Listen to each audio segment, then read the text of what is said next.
Happy New Year! This podcast is brought to you in part by Squarespace. Whether you need a landing page, beautiful gallery, professional blog, or an online store, it's all included with your Squarespace website.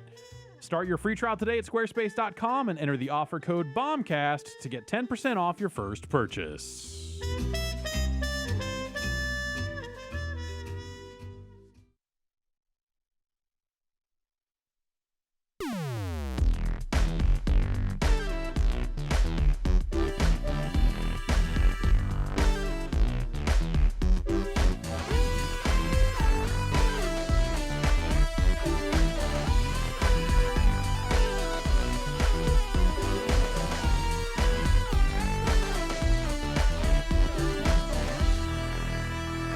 This is the first giant bombcast for 2017. Feels good, man. 20. Feels so good. New year, new attitude. Yeah. 2017. Yeah. Okay. What do we All got? right. What do we got? Heaven. Yeah. Some heavenly teens. That's what I got. Whoa. What? You said it. I'm just agreeing with whatever it is you're saying over here because you're the host. And I defer to you. I'm just spitballing here. Oh, yeah. See what sticks. I don't. Yeah. Tell me about what sticks. That's all I got. New year, new attitude. Okay, right? sure. Yeah. Jeff Gersman is here. Hi. I'm Brad Shoemaker. Matt Rory is here. Hey, how are you? Jason A. Striker is here. Yeah. Hey, I can't take my jacket off. You're rocking the... Wait, why? Yeah, the late 90s, hoodie. You're rocking the... over the full, nice jacket you thing. went full Jay Allard down there. Yeah, I guess so. But no, my zipper's suit jacket broken. and hoodie. My you zipper's can't. broken. You literally can't take the I hoodie literally off. can't take the goddamn hoodie off. It's like I'm sweating right You now. ever try candle wax? That's what my mom always used when zipper stuff. You know, I forgot mine today. Oh, that's I too bad. guess. We'll go down to Lush and get you some later on. Ooh, that'll be Some nice, $18. yeah, some for a nice whiff. soaps. There you go. You can get near. Okay.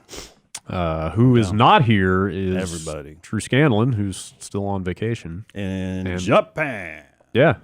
Japan. Japan. He was posting pictures, real scary shit on Twitter last night. Yeah, So I don't know if they're... Hopefully they check that shit at customs. Yeah, they don't. They shouldn't let that. I don't think that contraband is going to be allowed to fly. Weapons grade Yeah. Mario Party. You Yeah, can't he bring found that a back into the copy country. of Mario Party 1 for the Nintendo 64. in Japanese. Yeah, and he's like, well, we should probably play through these, and Nope. we're like, you should probably not come back. That's Well, right. Yeah. So I mean, in that vein, who else is not here is Dan Reichert because he moved to New York.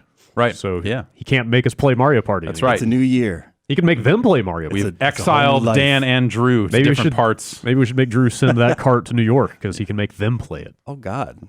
We'll wait for them to get their fourth person Okay. in there, and Okay. then see how that goes. Yeah. Once that, you need a full 4. Yes. Well, if we played Yes, it with that's three, true. 50 turns for 3 people, that would take even longer, right? Or would it? What? I forget. take less time. That's Okay, less you're right. people. That's one less person. I can't do It'll math. take 25% less time. Well, maybe not quite.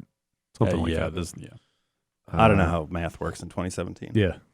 Mm. Well, anything works at this point. Yeah. Running a little bit of a skeleton crew in here. We had a guest lined up who canceled mere hours ago It happens. due to illness.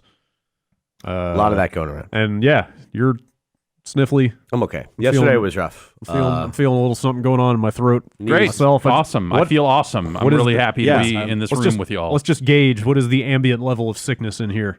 I got good? nothing. I mean, good? other than like chronic weird stuff. Yeah. We won't talk about Yeah. that. But no, Nothing- like I got no snifflies. Nothing communicable Nah. as I'm of good. now. No. I'm New great. Year's Eve parties are usually the vector. I was kind of Whoa. patient here. My sister was really bad sore throat when I saw her in Vegas last week, and then you go to a New Year's Eve party and everybody has red cups, and you're supposed to label them with your own fucking name. But Oh no, yeah, that'll happen. grab a shit I like never that. let yeah. those out of my I was going to say man. Las Vegas itself is probably a pretty good vector for. That's true. Like, actually, they're pumping enough oxygen in there that maybe the air is filtered. Who knows? What's and Vegas like at the holidays? Is it busy or is it deserted? Sad. It's always Yeah. sad. Is Just- it was not- sad. not a We lot of didn't really. people? My sister lives in Henderson, so we mostly stuck around her place, and my mom was staying in a Sunset Station casino, which is not really on the strip or anywhere near it.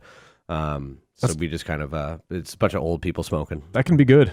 I like a good off the strip casino. You find any good like downtown? slot It's machines huge. or anything? They always have the weirdest. Oh yeah, I saw a bunch. Licensed Did you see me slot my machines. tweet? There was one called Dogs, Just dogs? like a slot machine Finally. video thing. And I won out. I doubled up on my second spin. Of course. This next day I saw OMG puppies, and I was like, I got that one too. And then there was but How'd there's you all make it back, man? Jeez. There's all this weird license stuff down there. Orange is the New Black has an amazingly huge slot machine. Really? Like that's the one I want to play. Oh my god! And it has that weird sexual assaulty security guard on the other side, just making a weird face. It's like this. Why would you think this is a good idea? But I did not play the. CBS is America's most watched network. It is. You guys know that? I understand. I understand that's the case. So I read yeah, that there's in an email once or twice. there's a big what's that show? Big Bang Theory one. There's That's all a big everything. one. I won $25 from Willy Wonka. So. Okay. Yeah, you just walk around. There's amazingly just a billion different licensed stuff on there. It used to not be that way.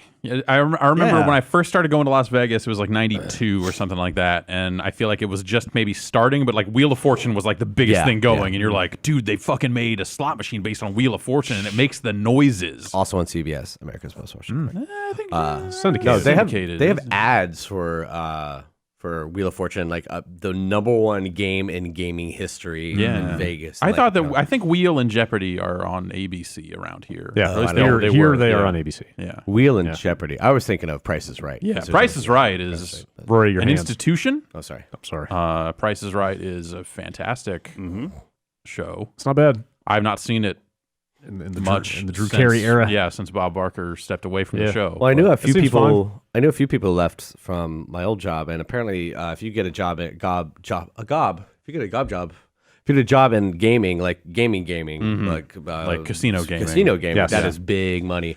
That's- They pay very well. So all of Boston, that's what happened to Boston game development, Yeah. is that they all work for GSN now. Yeah, Is that a ton of them went to go work for like, Mobile. gambling. Yeah. and stuff. the other thing I saw is if you're in McCarran Airport at a certain terminal, there are Konami buildings, 2 huge ones. So I guess Konami's all in for their. Oh, yeah. I saw a Konami van on the road the other Yeah, day up yeah, by yeah. me, like because there are casinos around where I'm at, and they must have been out servicing machines because it's like Konami gaming, gaming in the gambling sense, not in the video gaming sense.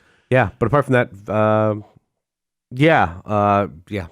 a little under the weather, but I feel okay. I'm gonna have to. I'm not looking forward to going back in a million support emails, but Yes. I tried to get as much of that done as I could over the break, but there's still a bit of a stack up. I'm sure those will stack Yes. heavily during the break. Yeah. Jeff, what have you been up to? Oh, like as little as possible. Yeah. I kind of spent the last week doing not much, but all like also having to kind of check in on stuff every day as the Game of the Year stuff was going up. Yeah, that eats up a lot of the break. Yeah. It turns out. Well, this was the earliest I got all my writing done ever in the Really? history of this website. Really? So like Man, the I'm actual jealous. generation of text by me Yeah. was done before any the of it week. started to go Man, up. that sounds so Normally nice. it's like Yeah. day before, like, oh, I gotta Yeah. fucking Yep. get that more Yep. another one of those done. Yeah, I was spent- up like yep. up until like I finished it like a half hour before it was actually supposed to go I spent live. the I had a entire rough night. afternoon the day before my top 10 had to go up writing that thing. But then like the last 20 minutes before my top 10 went up on Friday, I sat there and stared at it and actually just made a bunch of adjustments. And then at the last minute swapped Picross Nice. 3D and let it Nice. die, moving Picross up a spot and Okay. let it die down a spot. Based on I spent a lot of time over the break playing Picross 3D round 2 some more. Okay. And also a lot of Let It Die. Yes. Are we talking video games? Oh, sure. Why not? That's what we do here, right? I mean, it's a new year. Like, again, some things never I change. defer to you. What do you want to do? Let's talk about video. Okay, fine. Yeah, so I played a fair amount of Picross, which is still awesome. Still got a lot of puzzles left. Tons. Okay. And it's awesome. Every time I finish one, I'm like, oh, there's so many more. There's so many more. Do you know how This many, is great. like what the total is? I don't. Yeah. It's a good. I've finished a lot of them, but it seems like there's plenty more to go. I should play more of that. It's really good. Yeah. It's a really fantastic game. Yeah. And I played a bunch of Let It Die. It's still holding up. It is. Yeah. It's now that I've kind of wrapped my mind around it a little bit more, and kind of seeing what they're doing, where they're putting the hooks to spend money and stuff like that. Like it's still a free to play game. It right? is, yeah. Okay, I didn't know that when we started talking. It about is, but free to it's download. free It's for, like somebody even wrote in saying like they were singing its praises in the podcast inbox and said you don't even need PS Plus to do all the stuff. It's right cool. because it's not It's all- synchronous. Yeah, online. it's all like asymmetric multiplayer. So you can like even if you don't have okay, even if you don't have Plus, you can download it and do everything there is to do in it. neat. It's some of the earlier reports of like some of the pay to win, not pay to win, but just like some of the microtransactions that were surrounding it seemed a little, oh God, I don't know if I want to stick with this. There are definitely cases where like if you are not careful, you get dead. Okay. And then it becomes a matter of like, okay, well, what do you want to do now that you're dead? Because you can spend one of the premium currency items to revive right then and there and just continue. Basically, it's like literally like the exchange rate is somewhere around. It's like you put 50 cents into the machine and kept going. Gotcha. Okay. Or you can say, nah, fuck it, and walk away. But then you can revive that fighter for kill coins, which is the currency you can earn, and you earn plenty a ton of that, right? From your waiting room. Okay. So you can just kind of bring them back right there. Right from the waiting room. Like you don't have to like traverse back, fight them. So that's another way to do it though. Oh, you can climb back up to that floor and fight them, but I think you get less stuff that way than if you were to just use the kill coins. I've used the kill coins once. I've never gone back and recovered a hater from the tower. I've always either way, you've got some options. Totally. Which sounds great. You've got two options that involve you not spending any real money. Awesome. Okay. But also, like I reached a point with the game where it's like, you know what, I'm enjoying this to the extent where I want to spend money on it. So I bought an express pass, which is there's an elevator in the tower, and you unlock the elevator as like shortcuts basically to get back to the higher floors of the tower, and normally you pay some amount of your kill coins to use that elevator. When you have the express pass, you can use a much nicer elevator without paying any coins. Does it actually look nicer? Yes. There's an attendant in it. It's gold. There's like a a couch. more upscale. And like the attendant is in there going like, this is a class 100 clean room. Like it's pretty good. Like the way they have like made the benefits of paying money look in the game, you feel like a higher class of citizen. It's You're really getting a premium insidious and really, experience. totally. It's like you're taking a luxury cruise. Yeah, because also when you go to raid someone else's base, normally you go through this ratty, fucked up train station and get off the train. Right. If you have an express pass active, you take a very nice, clean train. Okay. The waiting, really silly. The train platform has reflections on the floors. Okay. It's nice and lit and all. It's fucking awesome. Is that a one-time purchase or does it? No, it burn when you use a it? 30-day. Oh. It's a $15 every 30 days thing. Is there anything that's a permanent purchase, like any kind of coin doubler style thing? No, well, you can expand your storage. Okay. And that's permanent. Okay. And so I've done that a few times as well because I just want to be able to like that. That's kind of that might be the one area where I would say, hey, spend your death metals, which is the premium currency, like that's probably something you definitely want to do because at some point you just get so many different materials for upgrading your items and stuff that you can't use yet because you're still trying to find the one rare material in this chain of 4 things that you need to like throw those in your bank while you go try and hunt down war machine green metal or whatever the fuck it is you're looking for. It's fun. It's a fun game. It's weird, and I don't know how much longer I'll keep playing. I'm like 16 floors up, 18 floors up, something like that now. Yeah, out of 40, right? 40, yeah. Okay, yeah, I still think I'm in like 3 or 4, but yeah. Based on those like initial reports, I'm like, oh shit, I don't know if I want to stick with this. This game is pretty cool. Like I think I like it a lot, but I didn't want to get my heart broken. But seeing as though you've been having some fun with it for this long. And also, like, since I did decide to put some money into it, like, I've just been, like, I've had some bad runs where I've actually just spent a bunch of money to, like, revive. Oh, yeah. Where it's like, there 3 guys just jumped me and fucked me over, but I've got 4 blueprints on me, and I just spent all my kill coins on stuff. So, I've been like, in that situation. Yeah. Like, at that point, it's just, that feeling of just like, well, this is 50 cents to continue. Mm-hmm. Which is expensive for an arcade game. Normally, I want 2 to start, 1 to continue. Yeah, honestly. exactly. But you don't get to choose the dip switches. Exactly. Right. Yeah. Is this? Do you have to create a separate login for this from your PS Plus? No, or just no. log on that. It's all just attached. And you use PlayStation points or whatever. Download and go. Yeah. No. It's yeah. Well, they don't just use real money. Yeah, you just for stuff. They just spend no money. Points. Just charge it to your card. Forget how it works. Yeah. Okay. Yeah. I enjoy it. Seems like it's got some staying power. I don't know. Well, I mean, obviously, maybe they say they're falling gonna add stuff to it, and there are more bosses to see. Also, the first like real boss, when you see it, there's a cutscene that like might as well be an Amp 3 cutscene. Huh. Like it's fucking weird. Okay, in a way that you're just like, man, they really went for it. All right, and that's cool. It's some grasshopper shit. Yeah. Okay. Aesthetically, it's really exciting in some spots. But also, it's these levels that are made up out of all these prefab parts, and a lot of it kind of runs together, and like the actual design of the levels and what you're doing does get super repetitive. But if you get into that, you can really spend some time with that thing. Cool. And yeah, so I played a bunch of that, played a bunch of Picross, fucked around with some random old games here and there, and just kind of laid low. Cool. It's a good thing to do during the holidays. Yeah, I tried to play Vermintide. Really? Oh, what do you think? Yeah, I don't like it at all. Oh no, It's a Warhammer. game, Yeah, right? yeah. I was like people were like, oh, it's like almost like a cover shooter, but Warhammer, and I'm Really? like, oh, this is totally not that at all. I Really. thought it was a first-person shooter. Yeah. I saw Austin and Vinny playing it. They had a generally good time with it. I played as a dwarf, and it was like sword and shield from first person, and the range on the attack felt really weird, Yeah. and like it threw me in without any kind of hint of like what I should be doing. So it just became this multiplayer match that I jumped into in the middle with someone yelling at me to pick up a tome. Well, And I was why like, well, what the fuck am I even doing? I don't even know. Like this is literally the first time I've installed this game. Like, what are we even doing? Why are we even doing it? You got to get in a group with The onboarding stuff was homies- really, really rough. homies. But even that's coming out then, on like console soon, something that right? just said like, "Hey, here's what these tomes someone is yelling you to do actually do." I mean, it's been out for a while, right? Yeah, Like, yeah. I assume most of the people playing it at this point are people who Probably. are way into it. Yeah, Warhammer but also, have- I was playing the first level of the game on easy, so the idea that like people would, Anyway, I was getting ready for my WoW stream a couple weeks ago, and I apparently just put out a Warhammer game called Deathwing, which is the name of a major character in World of Warcraft. I'm really curious how that worked out, because usually those things are trademarked, and like nobody could call.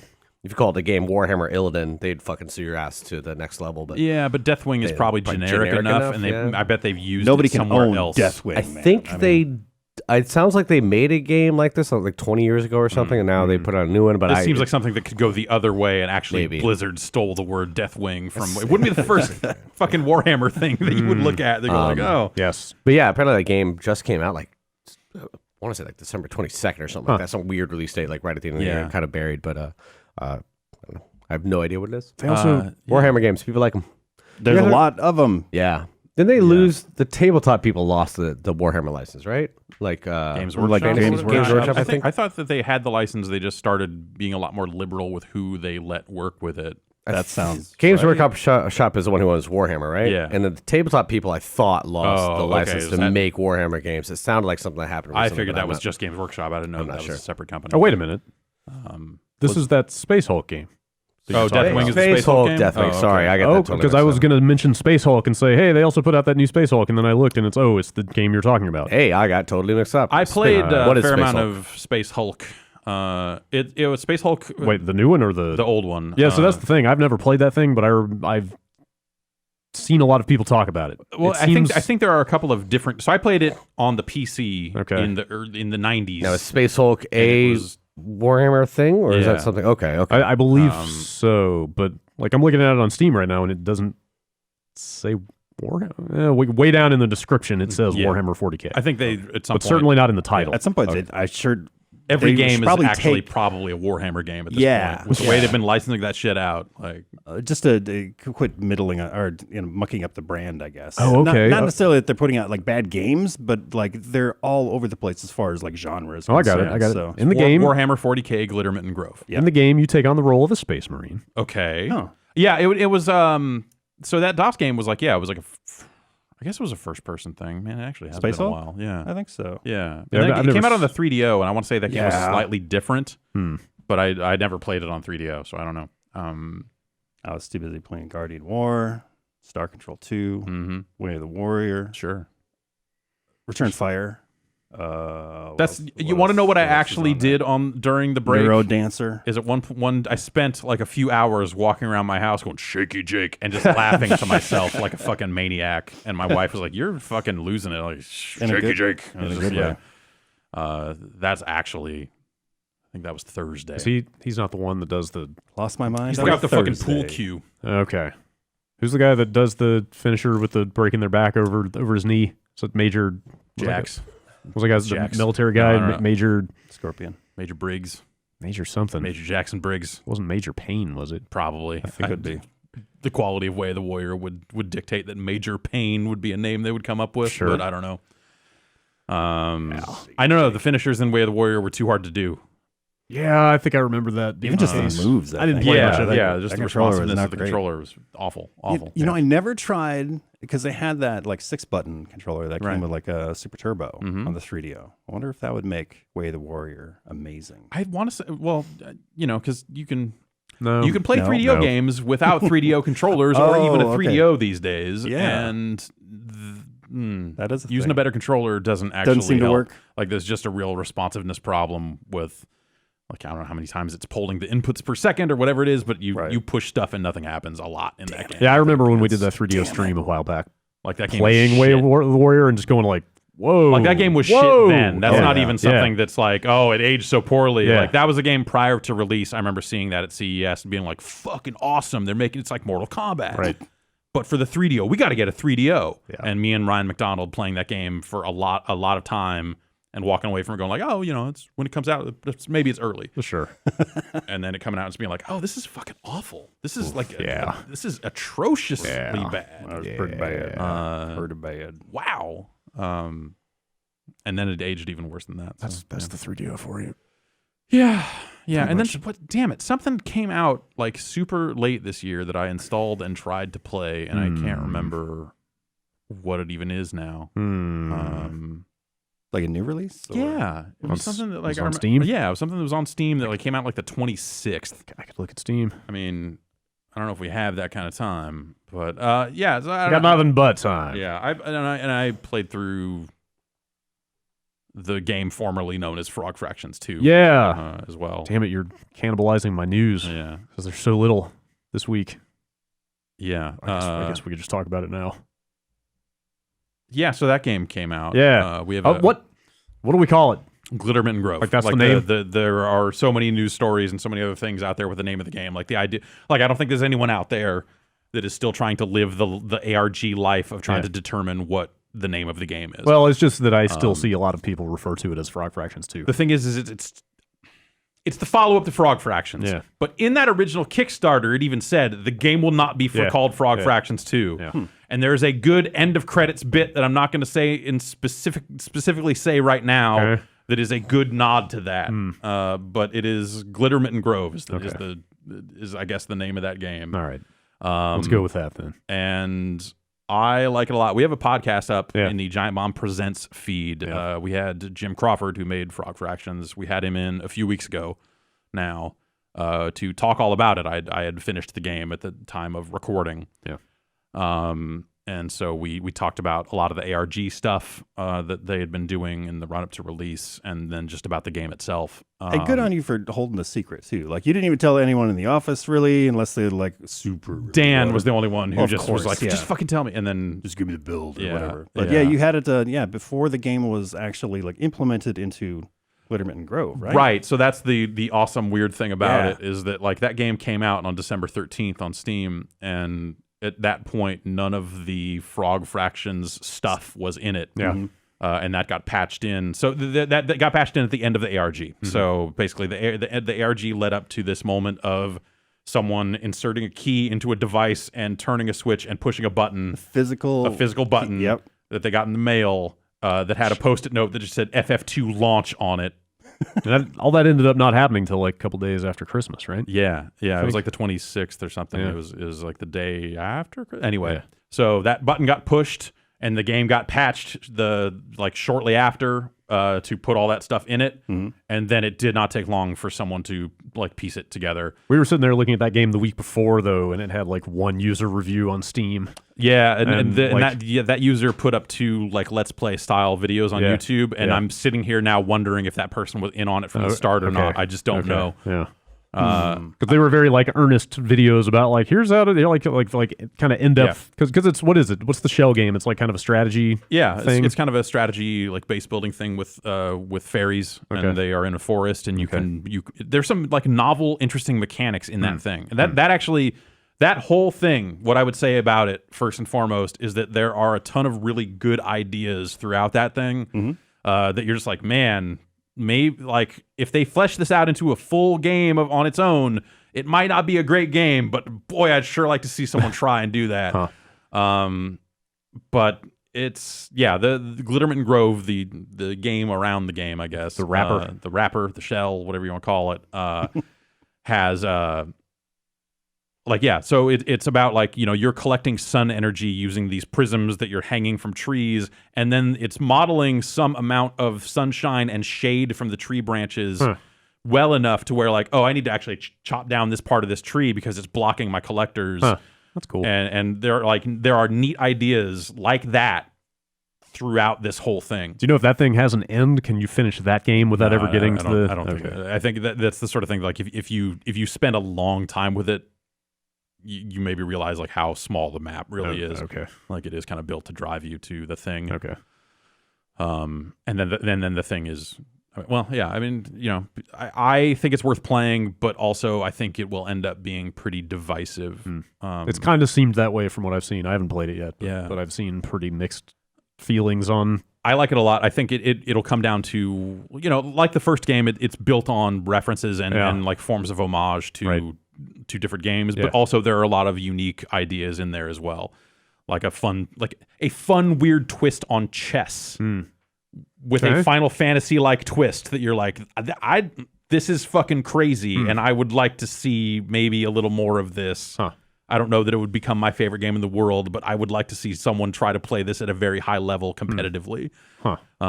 Just like weird stuff like that throughout. But so but also like there's a ton of homage to, you know, a lot of different video games across the board, and you know, just everything from you know, like a Leisure Suit Larry age check to, you know, this chess stuff to like weird Mass Effect reference, and you know, just like I saw you can import a Mass Effect 2 save. Yeah, man, it's a weird. Can you game. actually do it? It's just one like so a dummy menu. You actually do it, and then there are things that happen as a result of you doing it.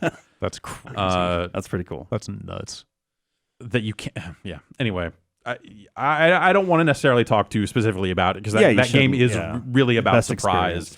And it is very surprising. But yeah, I guess like that's the thing is the reference points, if they don't hit home for you because you're not the person who has that knowledge base, like it's not gonna land. You know, you're gonna play it and go like, all right, that's probably referencing some old game that like I didn't. I feel dumb now, but it wasn't until he came in here and we talked that I realized like, oh, there's like this whole thing is like a big love letter to ZZT.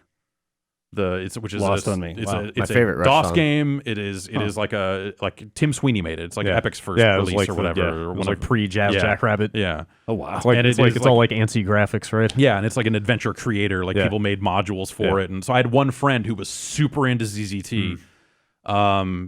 Back then in the, you know, probably like he was still into it in like 93, 94. And like by that time we were playing Doom and Wolfenstein. Like I was just like, VGA graphics are the way. What the fuck is this bullshit you're into?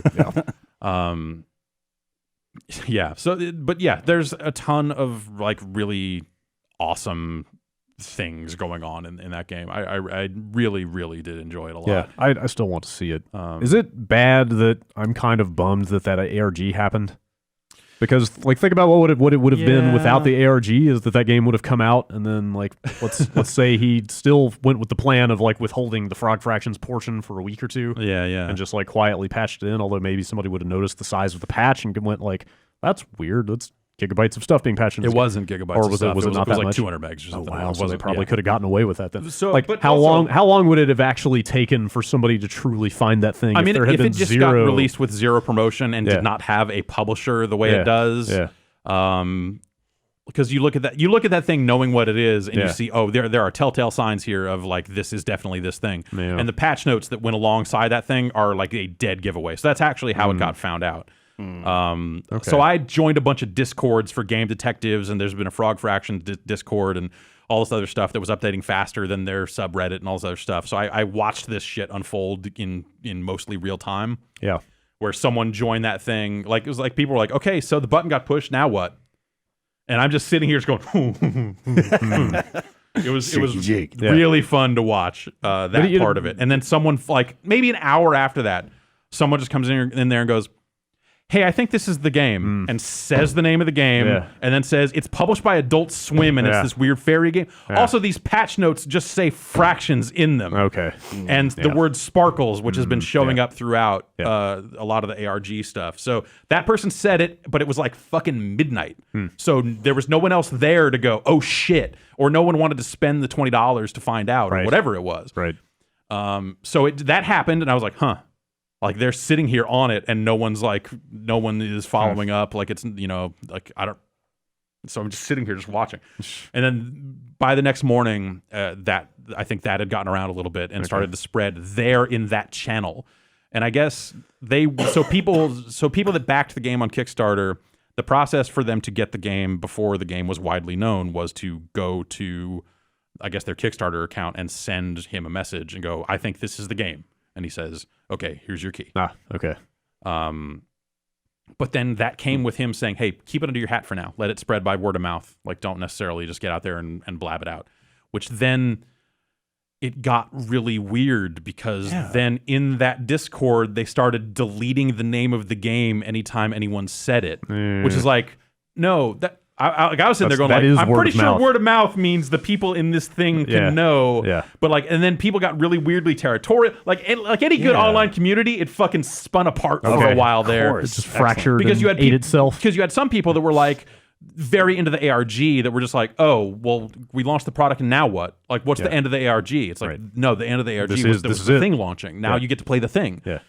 And some people were not necessarily satisfied with that. Okay. There were some people back from when the iSigil ARG was thought to be separate from the Frog Fractions thing that thought that the iSigil thing should have had a different payoff. But then some people were satisfied with the whole thing. I don't want to characterize it as like a bunch of like people that were super pissed off, but like there were factions about Frog Fractions. Okay. Frog Factions too. And so I was sitting there watching it, and so I ended up agreeing to like the terms of this kind of weird embargo for us to do the interview and play the game ahead of time and all this other stuff. And so part of that was like, hey, when the jig is up, meaning not one person saying its name in a Discord, then run stuff. So we ended up running stuff about 5 minutes after Kotaku ran a story. Yeah, once I started seeing blog posts popping up saying, hey, this is Frog Fractions too. Yeah, and so that was interesting because in the 20 minutes before that Discord was like, there's this woman from Kotaku is asking us about the game. They know it's out there. Don't tell her. And very much do not tell her the name of the game. Wow. And someone did because of course they're going to because like what that's ridiculous. Yeah. And then it was out there, immediately after. But it was like a really fascinating thing to watch unfold, especially like having played through the game and knowing that like it's like I said, it's going to be a little divisive. It's going to be the sort of thing that like if you like it, you'll really like it. But there'll be some people that play it and just don't understand any piece of it. Even if you get and again, I haven't played it, but even if you get the references and it is something that you are attuned to, it still kind of sounds like more of what the first game was. Yeah, I think so. Yeah, like even then, it's going to be inherently somewhat less surprising, right? Well, yeah. Well, also you're going into it knowing what it is. Like keep in mind, Frog Fractions, the original, was free. Yeah. So all you had to do to spring it on someone was go, hey, you should check this out, and send them a URL. Right. So that was something that you could surprise someone with months later. When you're then suddenly like, hey, here's this $20 game. Right. Like you can't just go like, trust me, spend this $20 on this thing. But also, like, if you such play a different transaction, and also if you play that first game, you know what it is. Like it's like also, it's this unassuming little kind of like easy, trivial little fun game that you then break and then get into a bunch of weird. It's the same format as the first one, more or less. It's like structurally, it's a very different game, but in terms of like, bouncing from vignette to vignette of referential stuff, right? Like if you played the first game, you've seen that before, definitely. And when I finished Glittermitten Grove, I went and played the original Frog Fractions afterwards, right? And was like, and I'd kind of forgotten a little bit of how much of the first game was that kind of like propulsive, like game reference, like until I got to the point where like Star Fox started kind of happening for a little while there, and I was like, oh right, that is that thing, it's like it's like totally the same. It's like it's an 80s educational game, and then now it's a text adventure, and now it's Lemonade Stand, and now it's Phoenix Wright. Yeah. This is that, but in a grander sense, and it doesn't necessarily Like it returns to a central location and you go back out into things. Like it's more of an open world game. Do you go to Bug Mars?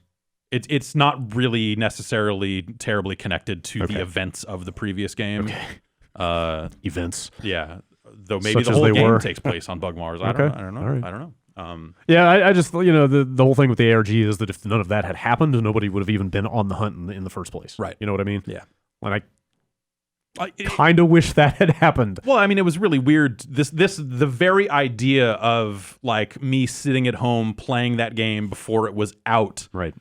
And conducting interviews and the game being published by Adult Swim and stuff like that. All of that seemed really crazy to me as we were doing it. It was like, man, like it was awesome. Like in some way it was like, okay, this thing, I feel strongly enough about the previous game that like, and feel strongly enough about this one. That's like, this deserves like that level of, like it's fair. a cool fucking thing. I just but also the idea of like we're doing pre-release press for the Frog Fraction sequel is like it was really weird. It's like weirdly formal for something that is supposed to be completely subversive. It was way not formal. It was us getting in touch with him. And, but I mean, it wasn't like I was going through Adult Swim PR. No. But I mean, it still took the form of traditional coverage of a video game, totally. As opposed to because. If they took the thing all the way, it could have sat there for months on Steam with nobody knowing about it. Right. Like that would have been that would have been the ultimate fulfillment of this bait and switch that they seem to be planning. But they kind of gave people enough breadcrumbs to follow that it never really had a chance. I think at some point like that's the like people just want to see the thing, especially once you've got Kickstarter backers on the hook, for X number of dollars or something. Like at some point it's like, hey, look. I guess you're right. Yeah, when people put a bunch of money into it, I guess. I think people really enjoyed the ARG. Like when I went back and kind of retraced all the steps of the ARG because I still as much I love ARGs in theory, but I would never. Solve one. To solve one. I might want to be a part of creating one at some point because that just sounds fun. Yeah. Because like they were doing physical stuff. Like there's like guy in a bee costume giving them stuff in places, and like like Jim Crawford got kidnapped by time travelers in a park. Right. Like last year. Did that beer brewery thing end up being part of that? Yeah, that was all part. That was part of it. Yeah. Okay. They were putting up super views on YouTube. Like all that stuff just seems super fun. And I had a friend who did some ARG stuff years before and. Couple of friends and everything they talked about, the stuff they were doing with dead drops and all this other weird shit just sounded fun as shit. Yeah, that sounds cool. So I think if you're into that stuff, then I think people got enjoyment out of that as well. So that is all. Like I think you could look at all of that as part of the whole thing overall as being, Frog Fractions experience. Yeah. And seeing some of the stuff they did along the way and. Coordinating all these eye sigils with it's like there's one at Firewatch, like all these other games and stuff. I think that's really cool. So some smart stuff. So yeah, I'm with you. In some weird way, it would be nice to think that like that game is out there and maybe people don't find it for years. I guess it was just a commitment to the bit kind of thing of like if you're willing to follow this thing all the way down, it could sit there on Steam for years without anybody finding it. Right. But I think that was the bit day one, and the ARG kind of changes what that bit ends up being. So if you've been following that stuff, I think you'd probably feel a little different about it. Yeah, that's fair. So that interview's on the site. It is, yeah. If people want to go, should probably play the game first. Yeah, we're talking pretty specifically, like, there's a few things that get tiptoed around, but like, we're talking pretty openly about the nature of that game in there. So there's that. And then also in that same feed, Paul Barnett came in. He's on his way to Cyprus to live. Oh, wow. Because he is now being absorbed into whatever the World of Tanks thing is. Okay. So he's going off there for that. And he had a good weird story about the development of Star Fox. Okay. That was secondhand, but he was cleared to tell. That is super fascinating. Okay. And also he had the heartbreaking, like offhand mention of just like, oh yeah, they pitched multiple Bad Company sequels, and they sounded really good, but of course they're not going to get greenlit. I'm like, yeah. of course they're not going to get greenlit. I got to listen to that. Yeah. Those are Giant Bomb Presents podcast feed. Yep. Yeah. Find that stuff. Okay, why don't we take our first break? You don't have a good reason, do you? Nope. I got a real good reason. To not take a break? No, to take a break. Okay, all right. I got to try and get this damn Yes, thing you need to free yourself. Yeah, free yourself from that hoodie. Yeah. All right, we'll be right back.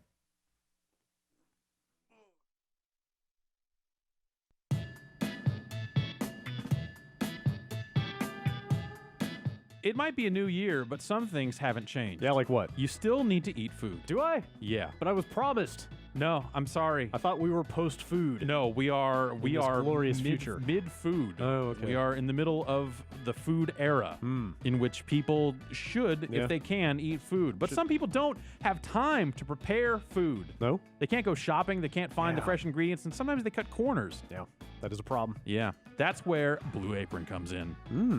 Blue Apron sends you ingredients for food in the mail, and you can prepare these meals. Do you want to hear some of the January meals? Always want to hear about meals. Okay, these are some of the meals available in January that they could send you. Seared pork chops with farro and cranberry chutney. I don't know what is that. Farro. Yeah, farro. Is it like an Egyptian pork chop? Is that what we're talking? No, Farro. It's like that kind of farro. It's like quinoa. Okay. Spaghetti squash and marinara with mushrooms and garlic knots. Spaghetti's good. Yeah, garlic knots. That's not real spaghetti. That's a vegetable that's masquerading as spaghetti. Spaghetti squash. Yeah. The first word you're like, yeah. Then the second word you're like, yeah. Spicy shrimp and Korean rice cakes with cabbage. Okay. And furikake. That's a mushroom, I believe. Okay. All right. I think. Okay. I'll take your word for it. I think. I'm not positive.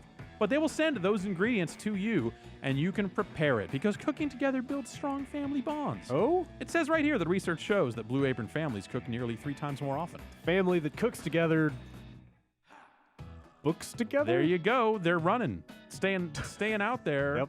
On the move. Yeah, that's right. That's right. Blue Apron will deliver 3 meals for free to you with free shipping if you go to blueapron.com/bombcast. Head over there, check out this week's menu. You'll love how good it feels and tastes to create incredible home-cooked meals with Blue Apron, so don't wait. That's blueapron.com/bombcast. Blue Apron, a better way to cook.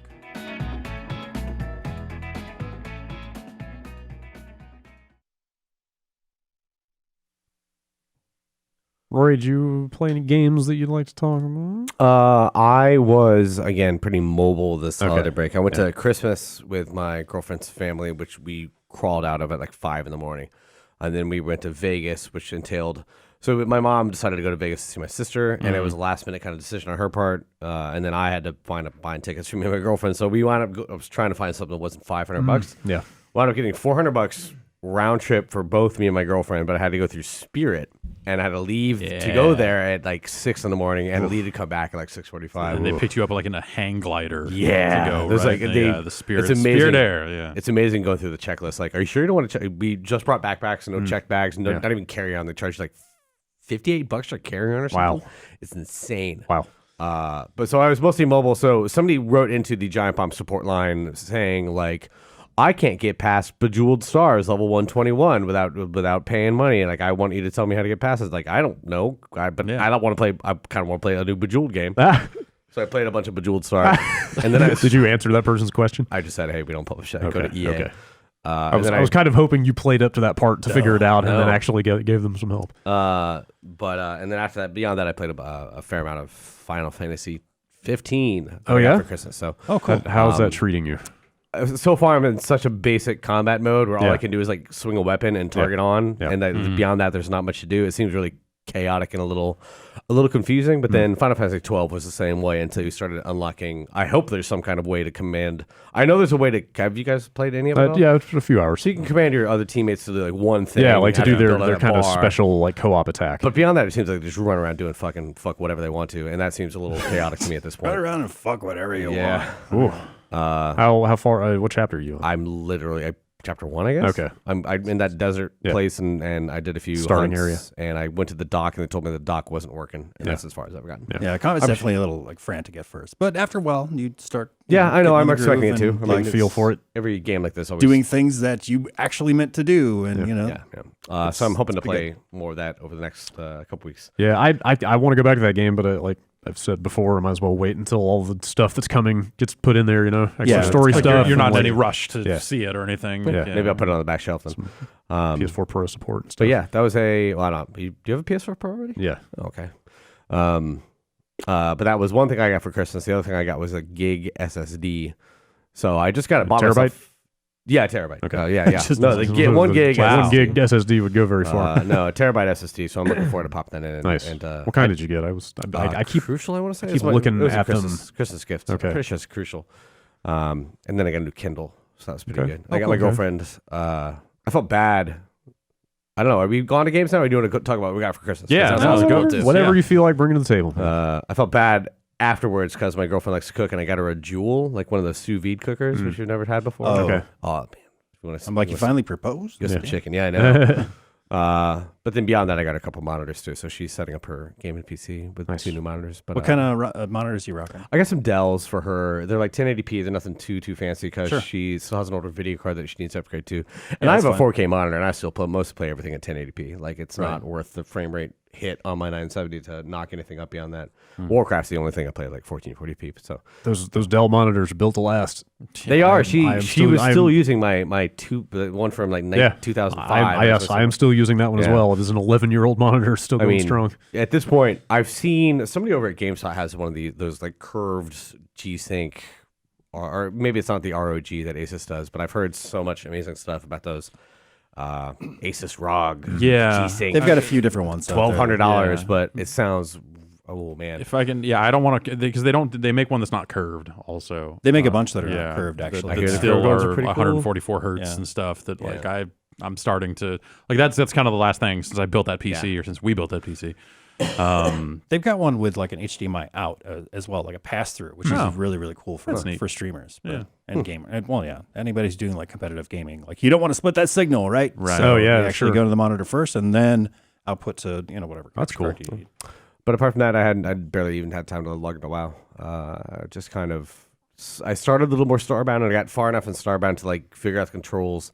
And I went to that weird alien planet where they have all those shops and stuff, and I got that far. Oh, so right, I'm looking forward to have something else to, like I say, I always play WoW with TV on the other monitor, doing other shit on there. And Starbound seems like it works perfectly in a window, so that'll be a good option. There are definitely some option. spots where like when combat gets hot in that Yeah. game where like it Yeah, just it gets felt tough. a little too fidgety and like I don't know. Starbound, I kind of walked away from it. And then, but apart from that, I just started The Witness. I played like 4 hours or so and got really frustrated and stopped. Yeah, that'll happen. Yeah, no, I just it made me feel like I was playing a game in another language that I didn't have the Rosetta Stone for, and I got really frustrated. Like But once you six get or, it, six though, or seven different languages, actually. yeah, I started hitting those puzzles with like symbols on them, and you're trying to pass it through, and it would tell you it'd bonk out, and then like, oh, I know I have to do something here, but then you get to the points where they just don't even tell you have any feedback; it just doesn't work, and I'm like, no.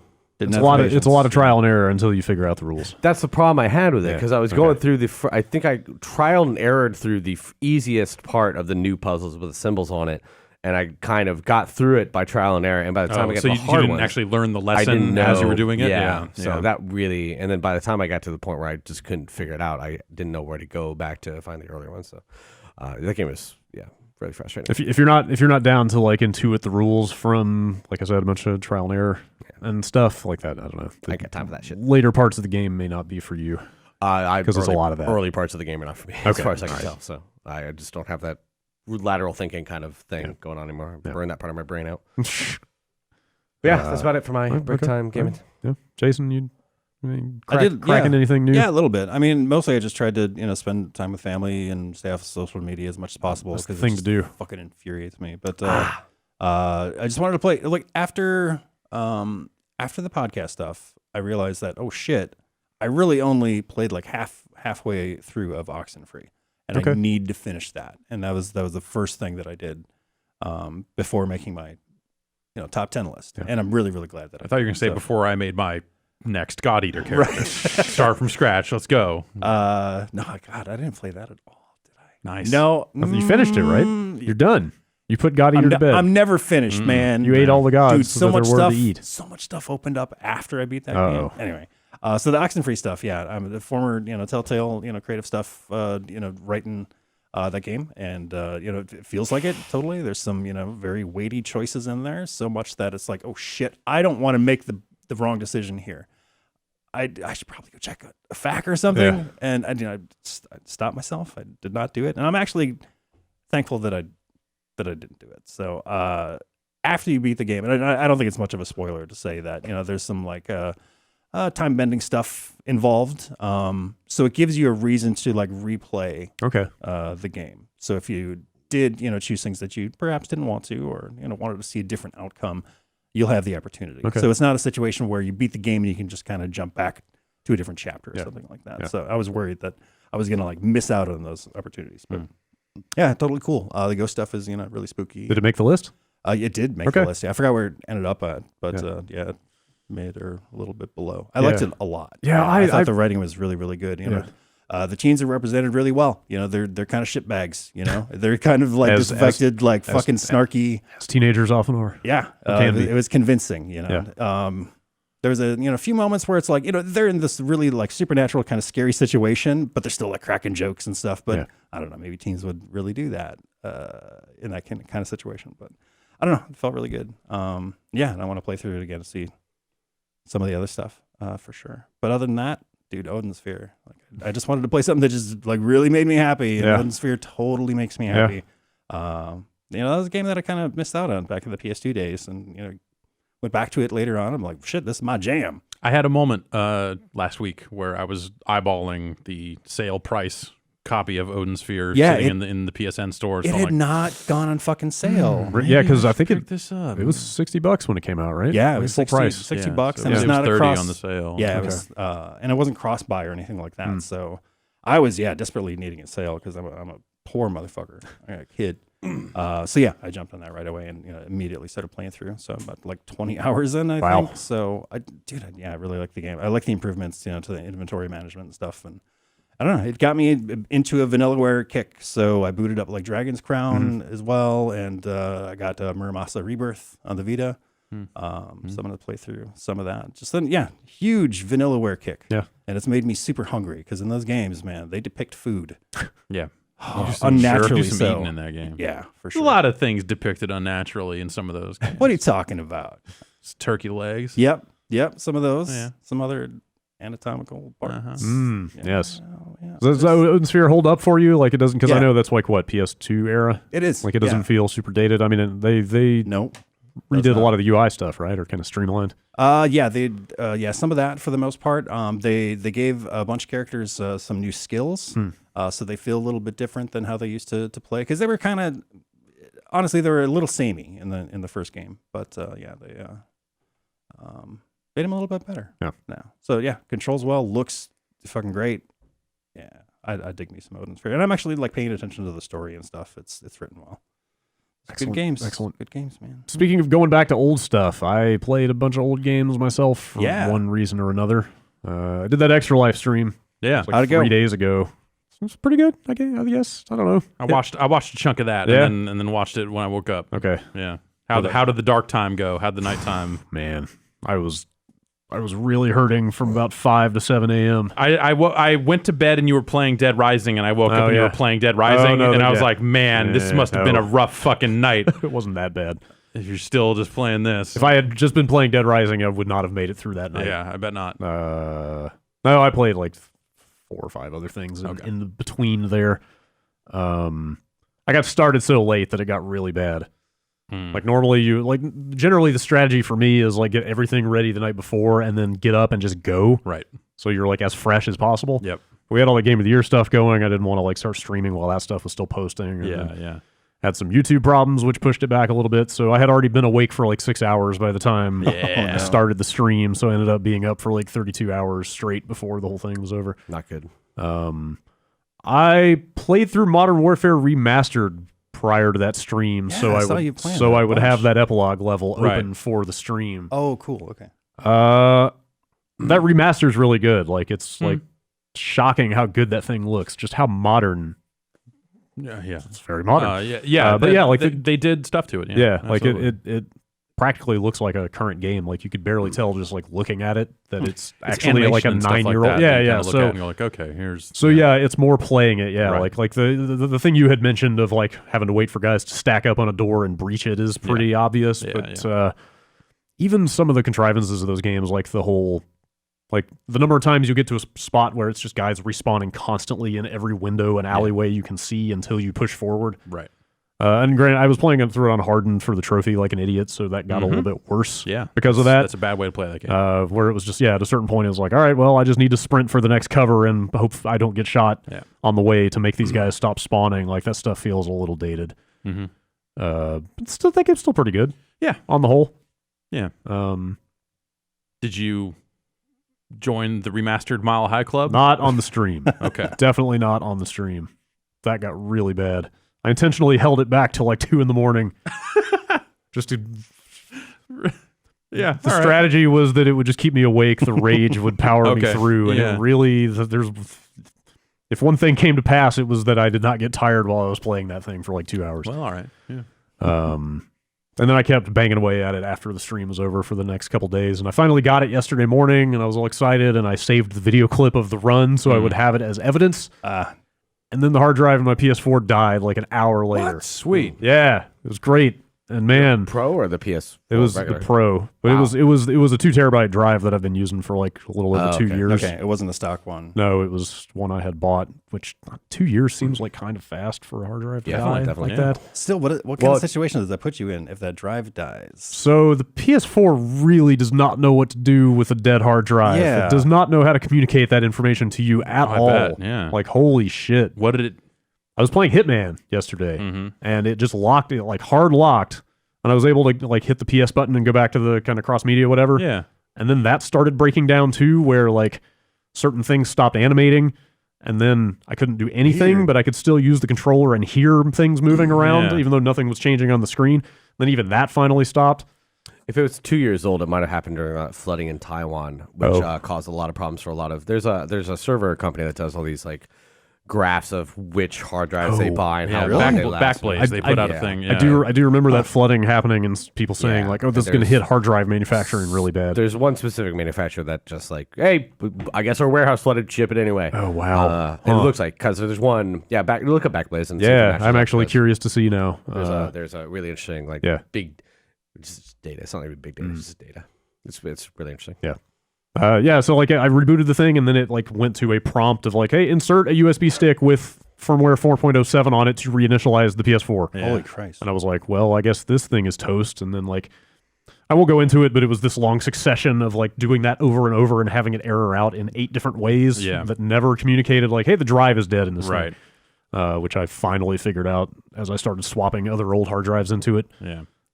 Anyway, yes, I got that trophy. Great. But I have no evidence Did it of sync it. before Yes, you? I did sync the trophy. Fucking before the thing crashed. I did 'cause sync that's- the trophy. I just didn't back up the video, sadly. If I hadn't synced that trophy, I would probably never play that game again. Yeah.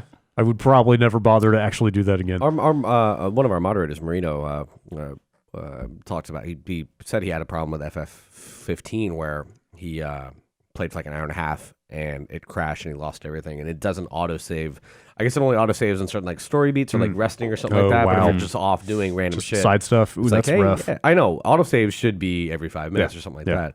That's how but Hitman does it. Sounds like that. Just there are times where I've gotten to a point and things crash and you lose everything. And you're just like, Yep. burn my computer right now. Right. Yep. Oh yeah. Or just why I've definitely had to be like, well, I'm walking away from this game and never playing it again Yeah, because right. it's not worth it. I for me mean, I have been going through Fallout 4 still, and one of the things about playing on the PC is hit F5 for quick save, being done. That's one of the biggest things you don't get on consoles, which is it's always, Some games. Well, not quick save. You're right. you can Auto save save anywhere. can It's like usually you can like I was side saying, menu. like Hitman is really good about auto saving every like 3 minutes or something. But at least in Fallout 4, I play with.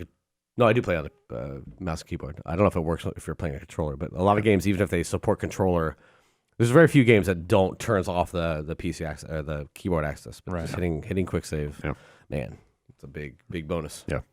I think Hitman. I would have to go back and count, but I bet I played like half of the 24 hours I spent on Hitman. it's a good ass game.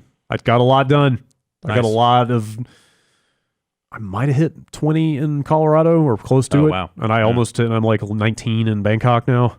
And I did some work in Japan too. Like I'm pushing mastery on pretty much every map except Marrakesh now. And that was good. And then I played Dead Rising 1 and 2 on that stream. On this, wait, in its entirety? Or No, just no, no, and- no, no, no, no. 4 as well. Like I tried to play some 4, but that 4 did not. OBS and Dead Rising 4 do not play well together. Although they just should. added no, anyway. OBS I- updated to better support. They just Right. added Windows Yeah. Store game support.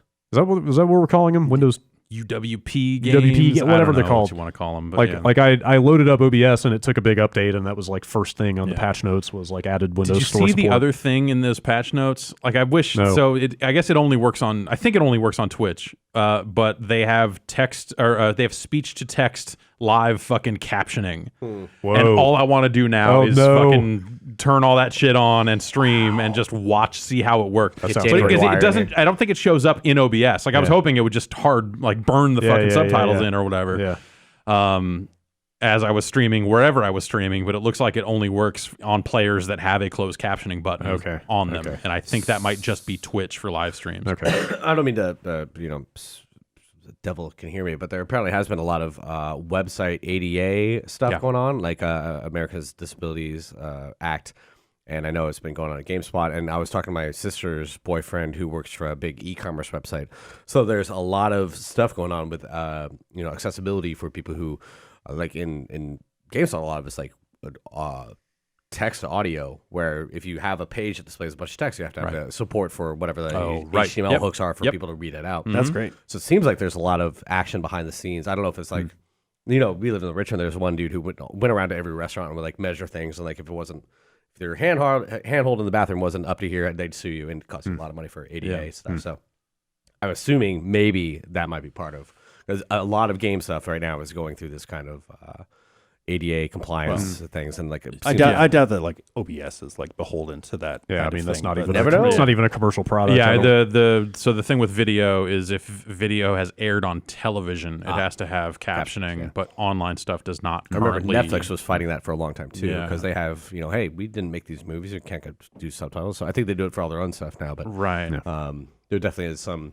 It's really good to have that, obviously, but there are some people who are very litigious about it, too. Yeah, it's stuff that we have... There have been conversations about that sort of stuff around here over the last year, and I don't know if we'll get there this year or not, but it's definitely something that comes up. Yeah. But I just want to see broken-ass speech to text show up, because that sounds fucking fantastic. You could like tie it to your like IRC chat or whatever, and just have it read the chat back. That sounds terrible. Literally, that's one of the things I think they're hooking up. Well, no, because it's taking your microphone and piping that out through Microsoft like speech to text, not text to speech, speech to text. Gotcha. And then using that to like auto generate subtitles. Gotcha. So it's more like whatever fucking gibberish you're like saying into a microphone will come out the other end. All the fucking expletives that I'm muttering under my breath. Yeah, I want to see them tackle that. Probably be whatever. They already do that. Well, for YouTube does that in some automated fashion, doesn't it? And they do like community contributed. They have that option, closed captioning, which I was thinking about turning on for some of our videos just to see how it goes. Because not a bad idea. Yeah. And ESPN, I know, like sports has live captioning. Somebody's sitting there typing, and half the time, like, closed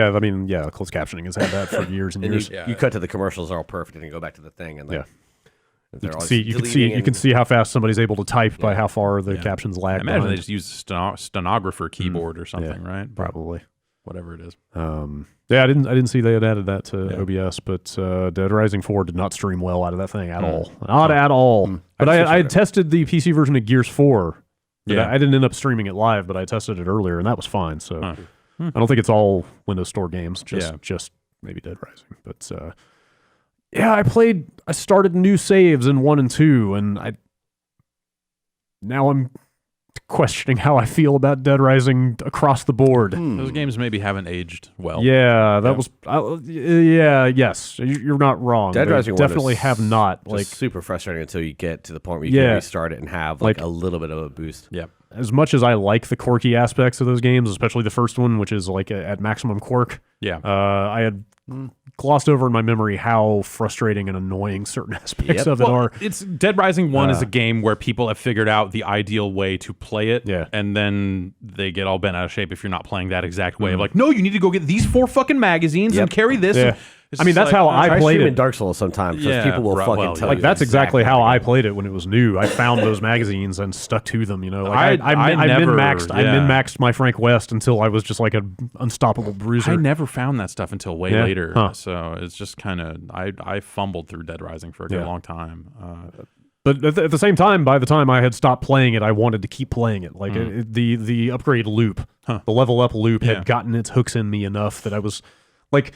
It's that feeling, and I maybe Dark Souls is kind of the same way a little bit of just like feeling like you're so beaten down at the beginning of the game, and then the more you play it, the more you feel liberated from that, and the more you're able to actually like fight back against the game. It's definitely Slowly but something surely, that, like that feeling was like really getting its hooks in. That's something that Let It Die has as well. Okay. Where like by the time you've built like I have an iron hammer. My hammer usage is at full mastery, so I am very good with a hammer. On top of that, I have a +4 hammer that I can buy out of the store at any time. Okay. So basically, you find blueprints in the dungeon, in the tower. You bring them back, and that lets you buy them from the store. But then you can also bring back materials to upgrade the thing you can buy from the store. Okay. So, and that's a permanent thing. So now the hammers I buy out of the store are now +4.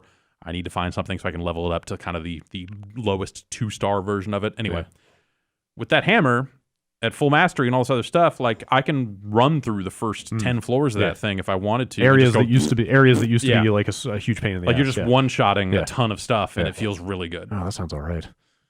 Some games do that really well. Like when you like, I remember playing Oblivion, the Elder Scrolls, where everything like auto leveled to you, and you get to a point in that game where you couldn't kill anything if you didn't make your character right. But sometimes going through early levels of games are just like doing the 18 warthog and everything. It was really weird, like adjusting to all those idiosyncrasies in that game, especially the first one. Like there's just little stuff like when you're leading survivors around, like if they're not within like a very short arbitrary distance from you, when you hit a loading point in a new area, they stay in the old area, and they very rapidly lose health while they're not on the screen with you unless you run back and get them. You know, it's just the weirdest, unexpected stuff like that. Yeah, it's stuff that like people, like people really like those games, but at the same time, I think there's work to be done. I just like the more I see a Dead Rising 4, watching you play it, and kind of what I've played myself, the more I think that like that's too far in the wrong direction. Playing those things back to back really drove home that like they didn't do that work, they just took it all out. Right. And that's unfortunate. Yeah, like you could see a Dead Rising sequel that maybe takes a few more cues from something like Dark Souls. Yeah.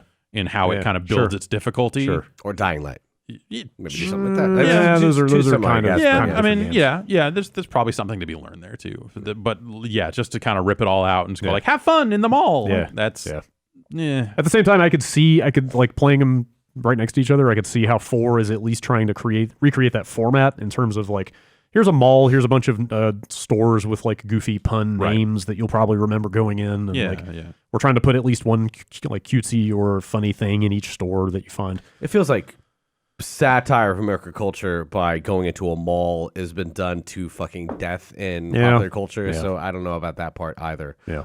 In terms of, I mean, that goes all the way back to fucking Day of the Dead or Dawn of the Dead or whichever, probably even further back than that. Like, hey, malls, conspicuous consumption, ha ha ha. This game like fucking quadruples down on that shit. By like, oh, Black Friday zombie outbreak. Like, oh, okay, just like The Division. Yeah. I fought a boss in Dead Rising 4 who calls himself Captain Black Friday Beard. Yeah, that's not especially funny or clever. He's hanging out in a pirate-themed restaurant or something. Even the first game with those boss intros was way over the top. I fought the Killer Clown in 1 before I stopped playing it. I mean, I think I put like 2 hits on him before he killed me because those bosses are just the more I think about savage in that game. Like, I think combo weapons are ultimately the thing that like started to destroy Dead Rising in a way, because I feel like too many of them, and there are some that get it right, but I think tonally too many of them are about like fucking badass. Yeah. This fucking axe shoots grenades, or like too many of them are too like 3 had that problem. Yeah, fuck shit up, and not like 3 and 4 have some goofy wacky fun. Yeah. Like in 2 is where they rolled those in, and I think 2 probably did 2 is the best. Yeah, definitely. 2 is where it still had some Dead Risingness to it, but like over time, like the ones that are goofy seem like they're more kind of thrown in as an homage to what it used to be, and more of them seem to be like, no, fucking put nails through this bat and fuck shit up, dog. And I'm like, that's not why I'm here. I played 3 on PC, and by the time it had the same Dead Rising 2 problem where you have all the DLC stuff popped into the PC version. So you start off with that shit. It's already in your inventory locker. You can pull one out whenever you go, if I recall correctly, and it's just kind of like, okay, well, I guess I'm going to destroy everything in my path. I'm never going to use. I'm never going to craft a weapon ever. 2 at least added the thing where. So this blew my mind when I started playing 1 that you effectively don't get PP for fighting, right? Except for like every every 500 zombies or whatever, you'll get a little bit, but it's mostly from taking pictures and rescuing survivors and 3, stuff. you So get like PP 2, from that's what I'm saying. 2 made it so that if you're using a combo weapon, you're getting PP from kills, and that was like the nice sweet spot of like feeling like there's some benefit there. Also like combining a flashlight and gems and getting a lightsaber out of it is like, that's okay, good. yeah, that's awesome. Still, that's good no matter what. But some of those are pretty fun, but I think that's the thing, is like they should be fun, and more of them needed to be fun in that way, or like the drill bucket, or stuff like that, and not just like fucking fire, burn an axe, dog. Let's go. If I recall 3, like the combinations for the really like the 4 weapons you put together, where it was tough to find one of those, but as soon as you got back to a safe house and put it in the locker, you could pull it out anytime. If I recall, which made it like okay, cool. I think that's the case. Yeah. So like at this point, I'm left wondering. Like if you ask me what's your favorite Dead Rising now, I don't know that I could give you an answer because they all have weird drawbacks in some way. Yeah. At the same time, I want to take that save that I made during that stream and like sit down and make somebody watch me play it here and port it into Frog Fractions in the next week or two, because I kind of want to play more Dead Rising. The first game? Yeah. For some weird reason, I really want to play more of that, as messed up as parts of it. It was a good ass game at the time. Yeah. And if you've gotten over that early hump and leveled up enough. Yeah, I'm like level 10 and I'm on my second run now or whatever. Here's a 6-hour stream of you driving in a circle under the fucking mall, getting that achievement. Yeah. Because you also kill so many zombies at that point that you get all those PP bonuses along the way. Right. Was the achievement like 25,000? Oh no, it's 53. It's the entire population of Willamette. Like they say it when you're coming in on the helicopter, like the dialogue, like the helicopter pilot or whatever is just like here you go, Willamette, population 53,479 or whatever, and then you have to kill that many zombies. It's a weird game, and also it feels very Japanese. Yep, like in the way that, like especially playing those more recent ones, like they really lost that. Oh yeah, like the dialogue and just the weird quirkiness of the characters and stuff. Like it feels very much like one of those like PS2 to PS3 era Capcom games. Feels very much like one of those. All right, let's look at the news such as it is. News, huh? Kinda. I don't know what we were doing. Yeah, maybe there is none. I don't hear any. We should probably do some news. Yeah, maybe we should just skip it this week. Oh no! There it is. All right. Okay. Let's gin up some news real quick. All right. Yeah, there's very little to talk about, obviously. The Forza Motorsport Twitter account got out there, and this is a good thing to have right after Game of the Year. Yeah. Like, hey, we're aware of an issue that is causing the PC version of Forza to download a 53 gig patch. Oh, so stay tuned. God, really? Isn't that practically the entire size of the game? I would assume so, yeah. Oh, my God. Sorry about your data cap. Doom is still doing that with all the MP stuff. Yeah, I had at least like 11 gigs. Someone Doom is like wrote 80, in and 82 gig on PC now. Someone wrote in and asked the question, and I actually think it's something that, like, if more companies are like, now that we're like living in this reality of like more nationwide data caps and stuff like that, like that's you need to be able to not install the multiplayer part of Doom and not take those patches. Yeah. Like more games need to do the work to break themselves up and be partially installable. Give you a separate executable if you have to. I mean, I don't give a shit. Call of Duty's been doing that for years in weird ways. Like I've never played Doom multiplayer, not once. I don't want it. It's lame. Yeah. I think both consoles have options for turning off automatic patches, right? I mean, you can just turn them off. You can just unplug the network cable. But no, I'm saying like in the system settings, like untick a update games automatically thing. Of course, then that's a pain in the ass because then you have to manually update every game. And both consoles will stop updating games that you don't play. Okay. On their own. Like the Xbox One now has a like updates tab on the My Games and Apps stuff that like will suddenly be populated with a bunch of stuff that you don't play anymore. I think on PlayStation, anything that's not on that front screen, anything that's been bumped off of that back to the library, no longer auto patches. Okay. I think that's how it works. Oh, okay. Which is actually kind of a hassle if you have a lot of games installed and you're like, oh, I'm gonna go back to the Division. Can't. Yeah. Gotta wait. Yeah. Even though I've said, hey, just fuck it, use all this bandwidth, go for it, it still won't. Right. Which I assume is because they're paying for it too. Yes. Since it's a problem for them, they're like, oh, let's just quietly not update these games they don't play. Bandwidth is becoming a hot commodity. Yeah, right? I fucking what a dumb thing. Yeah, I found myself feeling very thankful yesterday that I'm on an ISP without data caps when that hard drive died and I had to for sure download another like terabyte of games to my PS4 again. Yeah. That stuff needs to be better. Yep. We might talk about that here in a little bit, some more. All right. But for now, let's dig into what news there is. Obviously, barely anything newsworthy happened over the break that the game industry was on, along with everybody else in the world. But Double Dragon 4? Right. Yeah, what the hell? What's that about? Arc Systems picked up the rights to the Technos catalog a while back. Oh, wait, and it's coming out this month? And it's coming out this month. Huh. Okay. A 3D, fully 3D space exploration with I have no idea. Yeah. It looks like an it looks like an old Nintendo game. Huh. Yeah, I haven't seen it. The announcement, I'm just going to pull it up so I can at least know what it looks like. It's the announcement fucking weird. The announcement happened like as we were coming in here to record. Also, before we go any further, I feel like I should say this press release says it's going to be $10. So maybe you set your expectations based on that. Well, yeah. I mean, so it's called Double Dragon 4, which is weird because there was a Double Dragon 5. And it was a fighting game. And it was not. These look like the exact same sprites from. So that's the strange thing is they put out a teaser trailer and all the footage in the teaser trailer is from the Nintendo version of these games. Yeah. Like it's all NES footage of 1, 2, and 3. And you're what right. the fuck is going? Like what? Why would you? They had a PlayStation update for like new graphics. That was Double Dragon Neon. It was kind of its own thing. Oh well, so it looks like 4 is built with those sprites. Yes. Yeah. So here is like a widescreen version of that. Right. So they're making 4 as like a new old NES game. So this is which is weird because Double Dragon's a fucking arcade game. Yeah. Like the NES versions of those games were like acceptable at best. Yeah. I wonder if they're just assuming those are the ones more people play. I guess. I don't know. It's really strange. So this is basically Mega Man 9? Kinda, yeah. It's just like, hey, we acted as if the series never ended and just made another one. And they've got some of the original like people from level design. I didn't actually. There's like 5 or 6 names on it that are like names that you associate with Double Dragon, but I'm not sure if they're associated with the arcade Double Dragons or just these ports. Yeah. Or because like Double Dragon for the NES was like a vastly different game. Than the arcade game. Sure. So that's really weird. This is a strange thing for sure. That's like I want that way less than I want like a proper sequel to the arcade Double Dragon games. Yeah. Like I will say that I like, played way more of the NES version. I did too, just by virtue of like owning them or whatever. That's what you had access to. Yeah. Who's the guy with the machine gun? Sprites a lot better in the Machine arcade Gun version. Willie. Just remember getting to him multiple times, like, that'll happen.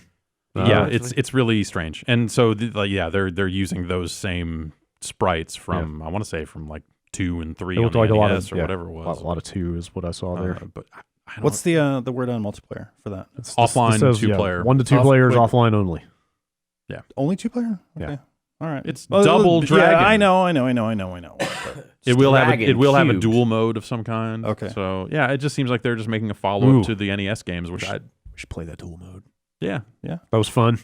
I hope it's good. We did that impromptu Scrudley with Double Dragon. Oh, that was terrible. That was a good time. That was when I think about Arc and Arc's work in the 2D space and what they're capable of, and when I think about them making a new Double Dragon game, I immediately got excited. Like this is so not that, man. Yeah. Like maybe it'll be neat. It's a weird. It's a weird thing, but yeah. Like Mega Man 9 is probably like that seems pretty apt based on what they've put out so far. We'll see what the game is. I mean, it's still a few weeks off. But, sure. Yep. That's out at the end of January. It's just PS4 and Steam. Yeah. Had there been any word about this before today? Did anybody know that it even existed? I think the game. Well, that trailer hit on the 26th. Okay. So like that was while we were off. They announced, hey, by the way, Double Dragon 4. Okay. Perfect time to drop a trailer.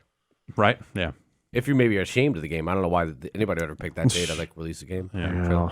It's like the Friday afternoon before Christmas, right? Right. You do all the press conference. You don't want anybody to report on. Yeah. Jeff, you had mentioned this a couple times off air back in mid-December, but it never seemed like kind of a formal piece of news enough until I saw some blogs over the break starting to talk about it as well. That it's nearly impossible to find a 3DS right now. Yeah.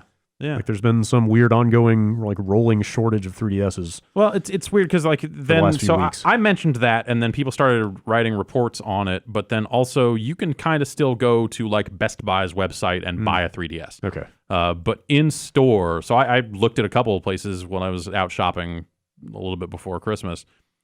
and just kind of asking around, even a little bit after Christmas, and like went into a couple of GameStops, and they were like,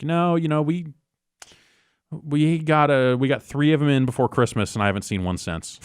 Man, like stuff like that. Like they're just getting. You think it's a manufacturing line thing where everything's been switched over to Switch? Well, so there's a bunch of, that's the thing. Well, no, probably not that. I mean, I'm not a manufacturing guy, but I would assume so. They had said the Wii U has gone out of production. Like that. Like you also can't really find Wii U's very well, and that makes sense because they're not making it anymore.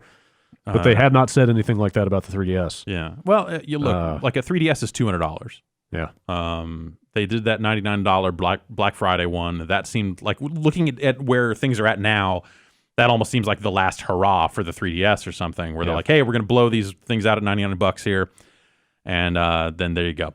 They went down to about $170 around the holidays, and now are back up to $200. Okay. And the 2DS that's for 3DS XLs, for new 3DS XLs. Okay. 2DS is still super cheap, always but they're been gone. like $100. Oh, can you not get those either? Yeah, any 3DS hardware, old 3DS, new 3DS, used 3DSs. I was, like the places did not have that stuff either. Yeah. Like they just were, because they'd been depleted through the holidays.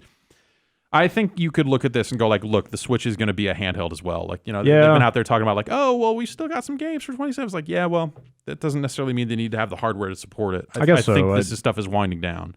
I guess so, but like traditionally, like even when say the PS3 comes out, the PS2 still continues on and has some games trickling out for it for a while. I think that if you look at what Nintendo's doing with the Wii U and just the flow of games there and how it's been for a while, I think that this is. You could look at this as potentially representative of them being all in on Switch, and in a way that evokes Microsoft's rapid exit from the Xbox business. Kind of like force people onto the next thing. Yeah, interesting. Yeah. So I could maybe see some of that, because if you think about it, where the Switch is likely to end up, like the 3DS is $200. Okay, sure. People are starting to like theorize like, well, what if the Switch is $250? Okay. And so if it's in the same price range, you don't want the 3DS out there to get in the way of that. So they do their Black Friday thing, they blow it out. They've got a few games that'll probably trickle out over the next year here. Yeah. But it doesn't. I can't imagine that this is like going to be like a lasting thing. Yeah, the closeness in price is where that argument starts to make sense. Where it's because you could then see somebody like parents who might buy a $200 3DS for the kids, maybe saying like, oh, okay, maybe I can deal with another $50 to get them the new thing. Exactly. Okay, that I guess, and obviously they want every Nintendo fan on that one platform if that's all they're doing. Yeah, going forward. Yeah, they want to. They want people to swarm onto that thing as they get ready to announce more details about it. Yeah. The other thing that happened was, we've kind of talked a little bit about it in the past, but like security of the 3DS is at an all-time low. I saw something about is it called Free Shop? Yeah. Some well, that thing's been kicking around for a while, but Nintendo it got DMCA'd. Yeah. Nintendo was going after it. It was a way to pirate games that they have at least removed it from GitHub. Okay. The repo is gone. That doesn't necessarily mean the app doesn't work anymore or anything like that. But like, too little, too late in a lot of ways. There was a conference, 33C3, I think it's called.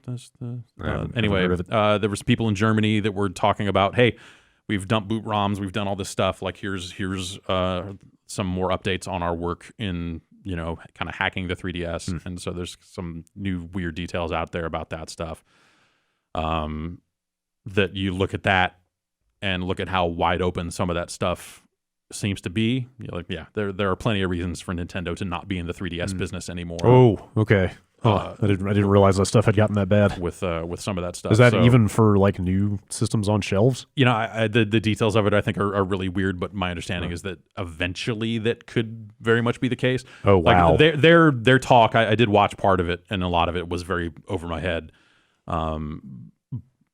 But like you watch that thing and they're just like, no, that's 62 million, however many consoles that are out, 3DSs are out there. Like we have them, we got it. We're done. Okay, so we're wrapping it up. Wow. And there's nothing they can do to stop it. So was more or less the tone of their message. I see. So if you're saying they have like reached that thing at such a low level that even any future 3DS sales are going to be compromised off the bat, then I could see that being the potential for that is there. I don't know. I see. So maybe they're pulling them off shelves because they're making a hardware revision that's going to actually fix the problem. Okay. Yeah. Or maybe I can believe that too. But also the idea that they would go do that work this late in the 3DS life cycle is probably not worth it. Yeah. You remember, it was while Vinny and them were out here is when Nintendo announced they had established a bug bounty for the 3DS. Okay. Where if you had exploits for the 3DS and you gave them to them instead of the public, they would give you money. Wow. Apparently those guys said, nah, we don't need the money. So how much money are we talking? It was like 20 grand or something like that. I could maybe come up with a few 3DS bugs. Yeah. No. So I can't. If you pull the SD card out while you're playing a game, it crashes. Give me my money.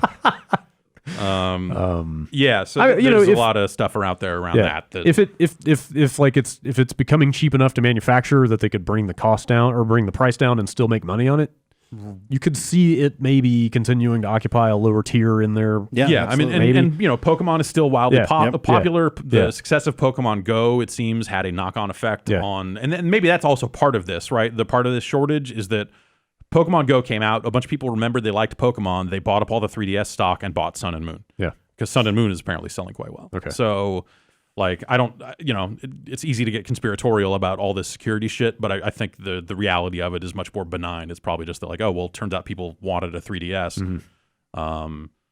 And they don't make a lot of them anymore because it's so close to the end here that it might not make a lot of sense for them to make them. Right.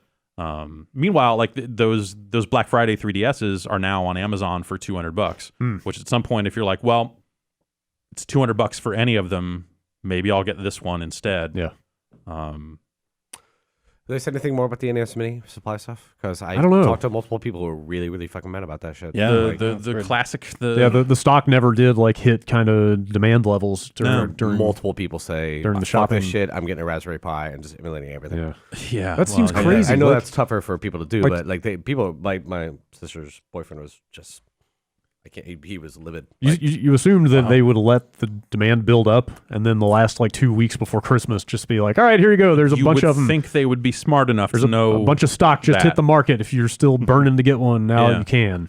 And I feel like they missed the boat on it. I feel like that now, a lot of the sentiment I see around that thing is, if it's not people doing that, it's just people going well, fuck that thing. Yeah. Christmas is done. They're not buying gifts for anybody. They made it this long without one.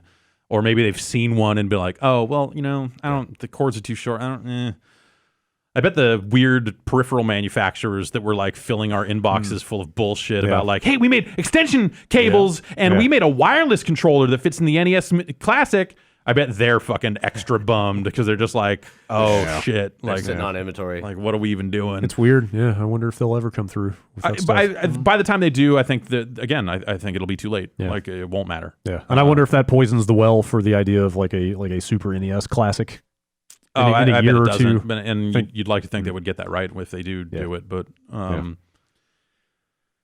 There's stories of people my dad waited in 6 hours in line. He got one of 3 that the store has shipped. That kind of stuff is really that. That thing is cool, but it's not that cool. It's not wait in line for hours cool. It's not wait in line at all cool. It's hey, I see this on the register. Cool. Yeah, totally. It is impulse purchase. Cool. Yeah, it seemed like the thing. Yeah, exactly. It would be on a little end cap next to a register at You remember this shit?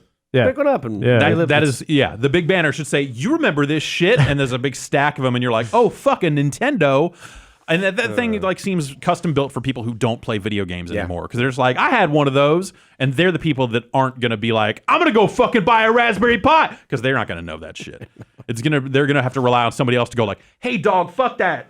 Instead of the money you spend on this, spend it on this instead. And now you can play N64. I see a dude in a black trench coat behind the register. I mean, that's yo. Hey, yo, Miss Lady. I got one of these Nintendos. Maybe 3D printed bad dandy cases or whatever, bootleg Famicoms. Yeah. That whole thing sounds thing. You would like to have thought that they would have figured that out and had a bunch, but it was a case where there were some places that did get stock, and I know the Nintendo store in New York was saying oh, we've got stock today, And, so they blew through that stuff. Yeah, I don't know. You think that's one of those Nintendo just banned Nintendo America, like cross-cultural thing? I hear they have really bad communication problems from time to time. Like maybe they just didn't know, but it's hard. Yeah, you must do market research of some sort at some point. Like, hey, this is going to sell them. But I think like even the market research, I don't think would necessarily have pointed you to just how rampant demand got. I heard the number was like 200,000 for the U.S. like in total, which seems like they could have sold a few million if they really done it. Yeah, right. yeah. And I'm not I don't know. stockholder. Nintendo is probably not in the business of keeping a bunch of stock around on hand right now. That's probably they're probably. Like think about it, they're at the low point in a lot of ways where they have sunk all the money into R&D on the Switch, yet they have not sold one yet. So they have not made any of that money back. So if there was a time for them to be strapped in any way, it would probably be right fucking now. But I don't know. You always hear the stories about that. They have a ton of cash on hand, so maybe it's not a problem for them. But who knows? Yeah. It's such a black box in a lot of ways, like in terms of what the hell they're thinking. Totally. Yeah. Indeed. That's it for news. Yeah, really nothing much happened. Yeah, the them being the black box was what made some of the story. There's this Retro Gamer magazine or an interview that people have taken wide quotes from. Apparently, I've not seen the magazine in question, but it was an interview with Satoru Okada, who worked on the original Game Boy, and a lot of stuff about like the design of their handhelds and how like. He basically was just like shooting holes in what you think of as the legacy of Nintendo in a lot of ways of like how the stuff came to pass, where he was just like, yeah, we got a hold of a Milton Bradley Microvision and thought that thing was really cool. So we made handheld games too. Wow. Like it's very much like we saw competitive products in the market and decided to make something like that. And then I won an argument and we got to make the Game Boy way better than they wanted to. Yeah. And just, it's some fascinating quotes out there if you want to track that stuff down. That sounds interesting. Yeah, it totally does. That magazine is theoretically on newsstands. I don't know. I have not been to a newsstand in some time. Yeah, I don't know that I could even find one if I had to. Right. I wonder how the magazine business is doing in the dark ages. I don't think it's been doing good for a long time. After I graduated from college from 2002 to like 4, I stocked magazines at a Books A Million, and it was a chore.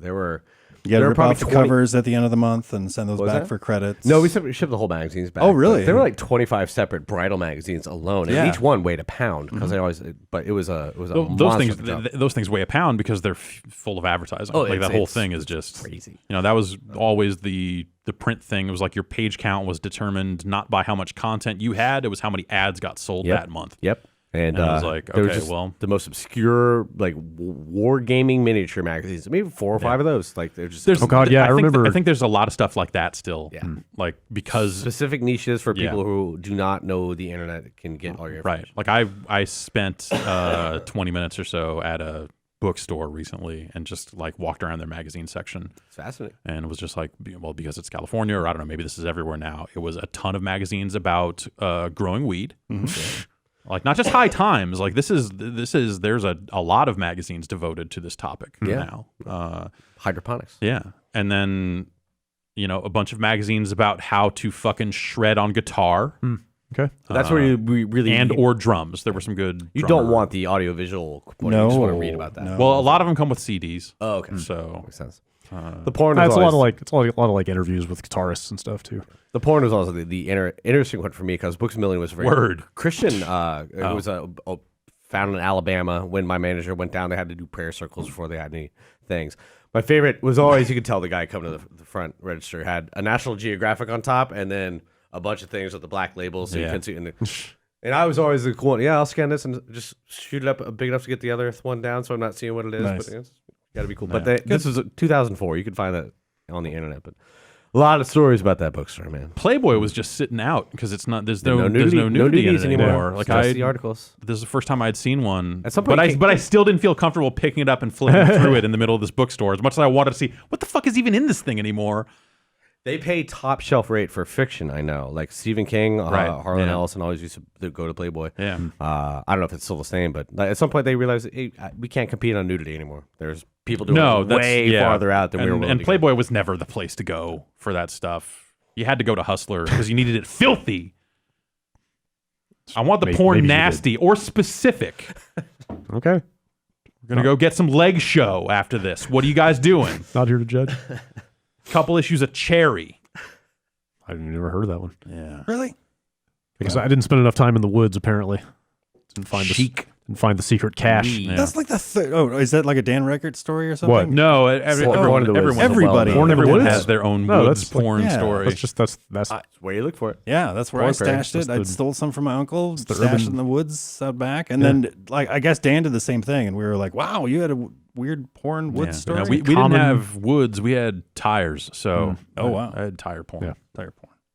I never very specific. I never thought about that with the page count stuff. Like that made me remember back when I used to subscribe to EGM. Inventory is a the big deal. November and December issues would be like 3 normal issues, crammed together. It's because the ad guys dictated they would be that big, and they went and sold the ads. Like, there was a ratio of ads to editorial. Right. Like it was always, or there just were that many ads to sell because it was the holidays Right. and people. There were tons of products coming out. Yep. And those things were just like miniature phone books. Yeah. I spent some time on archive.org reading a lot of scans of video game magazines from like 82 to 84. A lot of exclamation points one on that. night. Yeah. Actually, the writing, not that different. Really? In a lot of weird ways. Huh. Like there was like some of the lingo is really shitty, and like the people writing some of the stuff, sometimes you get the impression that they don't quite understand what they're really writing about. Back in the day, we had like send away for codes that you wrote punch in yourself. Like this is 8024? like about arcade games. This isn't even about codes. This is or Well, about old- programs. Or yeah, no, it's not compute. It was like video games player and computer games and Monthly, yeah. yeah, and a lot of stuff like that. Was fun to go back and read, but a lot of it was just like this. Like there was this weird image of the people that played video games at the time as being like the rocker guy with his fucking headphones on playing Galaga in fucking tight jeans and a muscle tee and something. Like it was this weird, like I'm a idiot and just like shit like that. Before it became what it actually was. It was fascinating to read some of that stuff. That stuff's just out there if you want to read it. I recommend it. There's some really fucking crazy. Like the interviews are always really crazy to read. Yeah. It's like a little time capsule. Yeah. Right there on the internet. All right, let's take one more quick break, and then we have some emails, and we will read them. See you in a minute.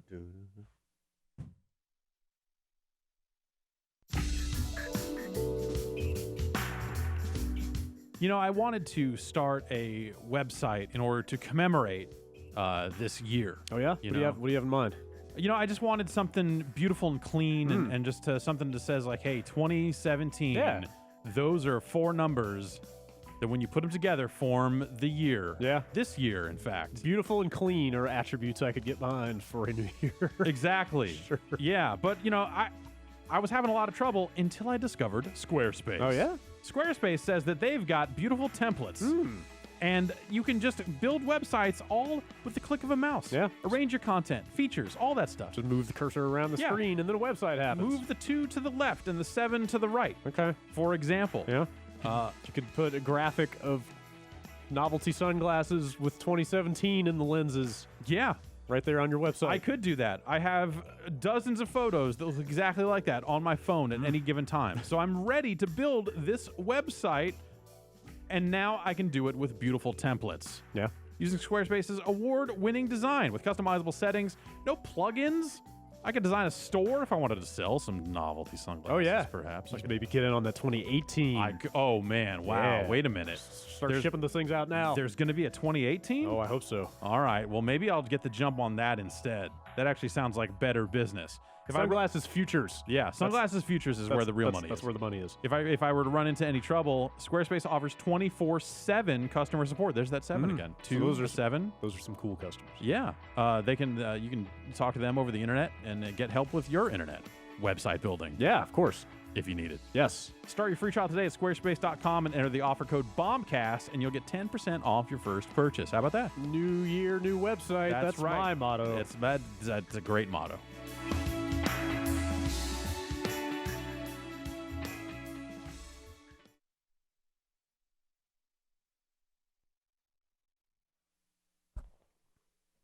All right. The majority of these emails were sent in 2016, We got emails. but Clear them out. I think they're still emails have a shelf life. How does that work? They're probably still good. Are we in violation of any international treaties? Oh yeah, always. In reading last year's emails? Let's hope not. This one came in this morning. All right, great. Hot and fresh. That's how I like them. Most of these are stale and crusty, but this one is, yeah. I say we just burn them all. Okay. Print them out Get rid first, of then 2016. Yeah, probably environmentally conscious. print a giant stack of emails and then set them alight. Ceremoniously. Please keep me anonymous. Always Tough. a good start. I was at a party a while back, shortly after the release of the new Doom with some of the devs. They were all celebrating the acclaim the game was receiving, which led to them discussing how much the game had changed over its development. The multiplayer devs, or no? Okay, they probably wouldn't be. Presumably the id Software people.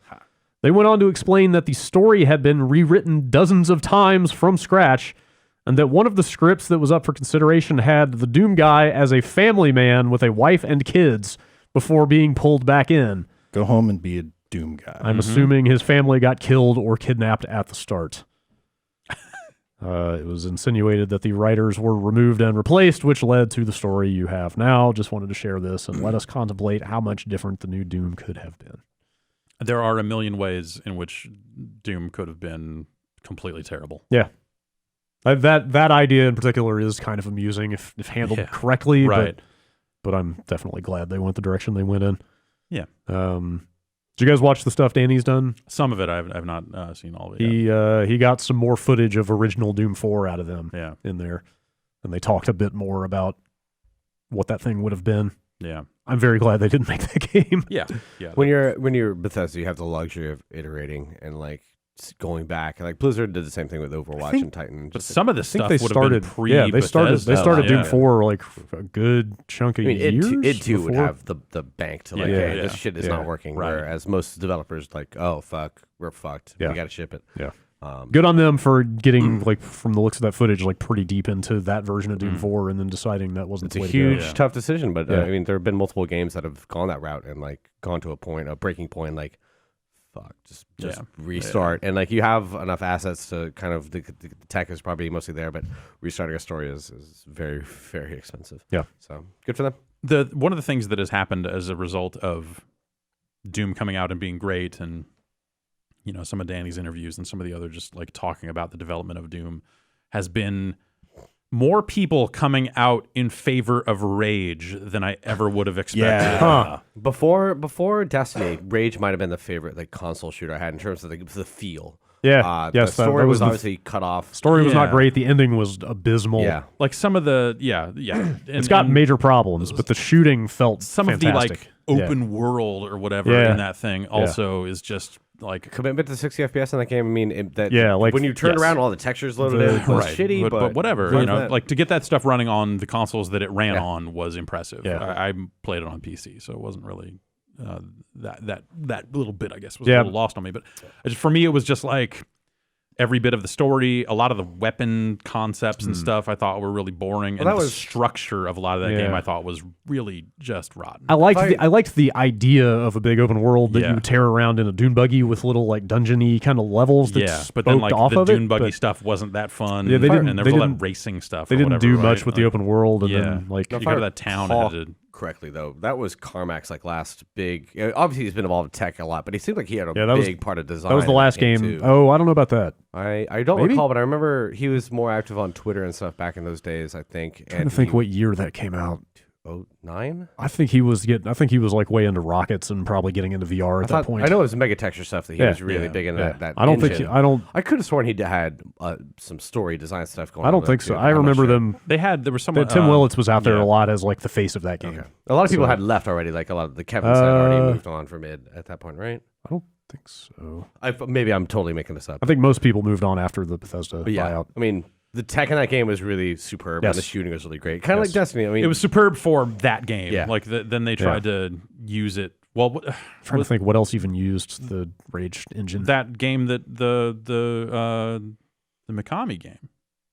Oh, Evil Within used it. Well, yeah, since then, like multiple Bethesda games have used it, but I'm like, they never licensed it out, did they? No, because that was the point where they kind of fell off as like an engine licensing company, right? Because of just the terms of the Unreal license and all that other stuff. And then in the years past that, Unity obviously come onto the scene and disrupt even Epic's stuff to a huge degree. Right. And then sometime after the Bethesda buyout, they were like, we're not going to license this out anymore. This is just for us. We see this as a competitive advantage, and we're just for going us, to use but it not for the actual Bethesda internal studio. They've got their own thing. Sure. That works great. Wolfenstein used it too, right? Pretty sure. Dishonored has that Rage sounds engine, right. And then, supposedly Dishonored 2 is built on I think it's in the opening credits. like a modified version. Like a heavily modified version. Well, I mean, hey, Yeah. to going back, a lot of games are still using heavily modified Quake 3 Right. as far as I Yeah, can tell. There's totally. some bits and Yeah. pieces of that everywhere. So, Yeah.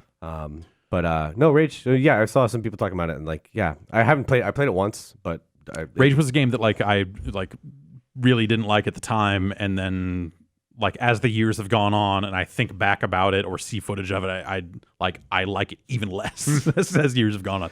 So it's interesting to see people going like, "Oh man, Rage was just misunderstood, man." I'm like, dude, no. It was not an incredible game, but it did some things well. There were good things about that game. There were aspects of it, like the tech and stuff like that. Yeah, I just draw a parallel to Destiny. Like when Destiny came out, the shooting was great. It felt really great, but then you look at all the story stuff, and like they had to go back and fix all that shit. With Rage, they never really had a chance. I don't recall sales of Rage being anything world breaking. Yeah, I think it did okay. I don't think it blew the doors I off. can't even have multiplayer. I forget. Was that a single player game? Oh God, I don't think it did. I don't recall it did. I think it had like multiplayer dune buggy stuff. Right. If I'm not Yeah, mistaken. there was some weird thing in there. Speaking of Destiny, I fired up the Dawning yesterday on the last day of the event. Oh, is that It's like their Christmas event. Oh, okay. Basically to see what they had done to the tower in terms of making it look all Christmassy. Oh, there's And no. And then I ran around picking up quests and looked at like the new, kind of completion book or whatever they're calling their little quest structure now. Right. And I was like, all right, what can I get done on the last day of this event? And it was all Sparrow racing stuff. And I was like, all right, see you next year, Destiny. Yeah. WoW still has they have seasonal events, and they have a bunch of achievements for each one. You can get an achievement for completing every achievement in all the seasonal events. So if you miss one, if you log out for like a week, you got to put it back by another year. Yeah, I've never. that's how this stuff is because the Sparrow racing is only in there for like 2 weeks at the end of the year. It's good that they have options. I mean, WoW is such a big game now that you have like pet battles and archaeology and shit. Like half of it, I just never even fucking worry about. Yeah. And I still get my money worth out of the game, but options are good. Some people get really obsessed about that stuff. Sure. Ryan writes in from Green Bay, Wisconsin. Yeah. As a father and a strong supporter of the inverted Y-axis control scheme, I come to you with a quandary. No, don't do it. My 8-year-old son is just getting into shooters, Plants vs. Zombies 2, and he's showing a preference for non-inverted controls. Should I let him enjoy the game and use the controls that feel most natural to him, or should I exploit his impressionable mind to advance the support of inverted controls? That's like asking, hey, my son seems to be left-handed. Should I force him to be right-handed? Don't fucking do that. It does, but at the same time, you don't want to, raise some weirdo. Right? Also that. You need or maybe, whatever. You need maybe to step in there. We need more weird kids. I guess so. But one of the biggest fights that not weird that way. My first son actually and I got into is how to put on her belts.